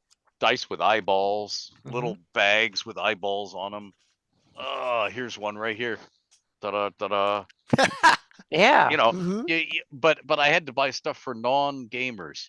Yeah, but Um, mouse pads and T-shirts and stuff are good. So, Yeah. yeah. And Mhm. if you Yeah. didn't get the event guide, get with Josh Pop and Oh, see if yeah. you can get a copy of the event guide because Oh, I want it. it's got a great centerfold here. Yeah, I The want Greyhawk that. Ooh, creatives, I want with some that. pretty Okay. cool people in there and all your ladies friends that you've all made their head down Oh, there. look Oh, at yeah. that. There's Ooh, that Kurt. was a cool ring. There's Yeah. Curtis. Curtis got his picture in there too. So Oh yeah, Yeah. yeah, Kurt, so- all the beautiful ladies and Anna Curtis. too. Anna's got her logos in there and stuff. So Well, I did the layout on that one, so that's why I put the logo in there. Yeah. I mhm. did give one of those away. That's my only other copy though, there, Scott. Yeah. So all right. So Anna and I will do shout outs. Oh yeah, on we don't Wednesday need night. to. Yeah, Just- and there's so many other stuff going on that. Yeah, so But I will will be back. Yeah. mhm. Yeah, we'll both be back on Wednesday night. We're probably going to do legendary adventures and alternate where you could alternate place. Exactly, locale them, I think. locations, because that Yeah, it's a question. yeah, And now we yeah. have people coming in new that haven't been around Yeah. so long in Greyhawk. One of the first question is like, okay, I have the adventure. Where's the set? Where's the giants and Yeah, the keep of the I Borderland think- and all I the think Tomb that's of what we'll do. Horrors and all of them? Hopefully, So- Mike will be around. So yeah, I so may we can ask- go over and put them where are they in the world? I'm so to going to see speak. if Les is Yeah. available for that one too. So Yeah, it's a good. Yeah. once again, Everon. The print goes Everon, but the company's name is Everon. The logo's on the screen scrolling. It's brand new. Partnership was sponsorship was finalized today. First giveaway from them is on our Thursday night game. The STLs. You've seen the sculpts on our table. The miniatures, especially, are unbelievable. So I'm really Cool. excied about the Yeah. new partnership with them, and we'll talk about them a lot more. And they're going to be providing us stuff for the wonderful 24-hour D&D stream about the Hateful Wars I'm going to do in July. We'll talk more about that later on. Let's do the giveaway here. All right, sound good? And we'll get Yeah. us out of here. And we're gonna raid into Folk and Myth, and then they can raid into Darling. So that's how we'll do it. Folk and Myth still got that game going on here. All right, we're gonna close this out. Let's see who wins tonight. And I do need to send out Fuzz's stuff and Tino's stuff because the mail database on the United States Postal Service thing wasn't working. It's just freaking crazy. So that'll all go out tomorrow from the weekend. Here we go. Giveaway winner is. I'm closing it out. Here we go. Dun, Winner dun, dun. is Kat Kentori. You won. Oh, There you go. So Kat, congratulations. Yep. whisper me, Kat, full name and address in the Twitch chat, and I will keep it secret. And I got some good things I'll send you. I'm assuming you don't have much as far as the way Greyhawk publications go, so I'll send you a couple of key new things that'll really help you with the campaign setting. So, send it on Discord. Do you have me on? Yeah, if you have me in Discord, send it in Discord. Yep, to Lord Gazumba. Yeah, sure, that's fine. Awesome. All right, we're gonna raid into Folk and Myth. Ed, thank you. My Yeah, pleasure. thank you. for having me. See what It's your so schedule. much fun. See what your schedule is. Friday night, July 12th through Saturday night, July 13th, and I'll try and fit. There's 3 full games. I'll fit you in one of those games. Okay. Yeah. I don't have a July library schedule for and that will dictate everything. No And problem. it comes up to my 65th birthday, and all sorts of people want me to do things. Of course, and if you can't make it, it's no big deal. Yeah. But like as I and- said, if you want to play in that recreation scenario, I would love to. it's gonna be Yep. fun. Yeah. I'm gonna be like that Saturday night. I'll be like, the third game of the in about 24 straight hours. It's gonna Jay, be Jay, Oh. I'm going to tell you now. You need to be able to mute your mic. Right. You need to have a tube, A a bucket, Yeah. and you mainline coffee one end, mhm. Right. Yep. and then you and Put it out something the other to end. yeah, exactly. Yep. mhm. Great. Well, I'm allowed to take Yep. bio breaks, Ed. Yes, no, no. yes. Yeah. 24 hours means 24 hours. It does, Yeah. but we're gonna have talk shows and stuff Oh, in yeah. between too. Mhm. And, Oh, and sure, and- terrain and, change you know, outs and things. Yeah. If you need We me to could- play an annoying singing sword or something. Awesome. That'd be awesome. Oh, we can all. Yeah, that's why I'm doing it You now. sure 'cause- you want to draw me now? How about now? Now be a good time. Oh my gosh. Oh, so cool. See you all Wednesday night. It's only 2 nights away. Yep. 7 exactly. o'clock for Legends of the Lord kickoff this week. First Saturday coming up that I don't have a stream in 9 weeks. All right, so June 1st will be Wow. off. It's only a normal 3-stream week this week. hmm Mm. So coming up. Yep. So see you all soon. Wrong button, maybe. Nope. All right. Okay, good. That's Yeah. right in the Folk and Myth. Whew. And if you can stick on, I want to talk to you real quick. After Sure. this. Yeah, yeah, yeah. Yeah, I will stick around. Yeah, please. I'd appreciate it.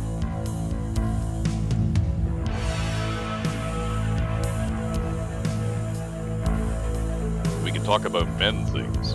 I should mark off. Yeah. Oh, no, Nah, no, you can Evan. say- no, this You is, got to hear all the gory details. Oh, yes. before it gets Yeah. fun. Rating in 5, 4, 3, 2, 1. Hope to see you all Wednesday night. Thank you for the support. Bye, everyone. Bye. Thank you. This is great. Yeah, that was awesome. Yeah, he popped over. Let me just make sure.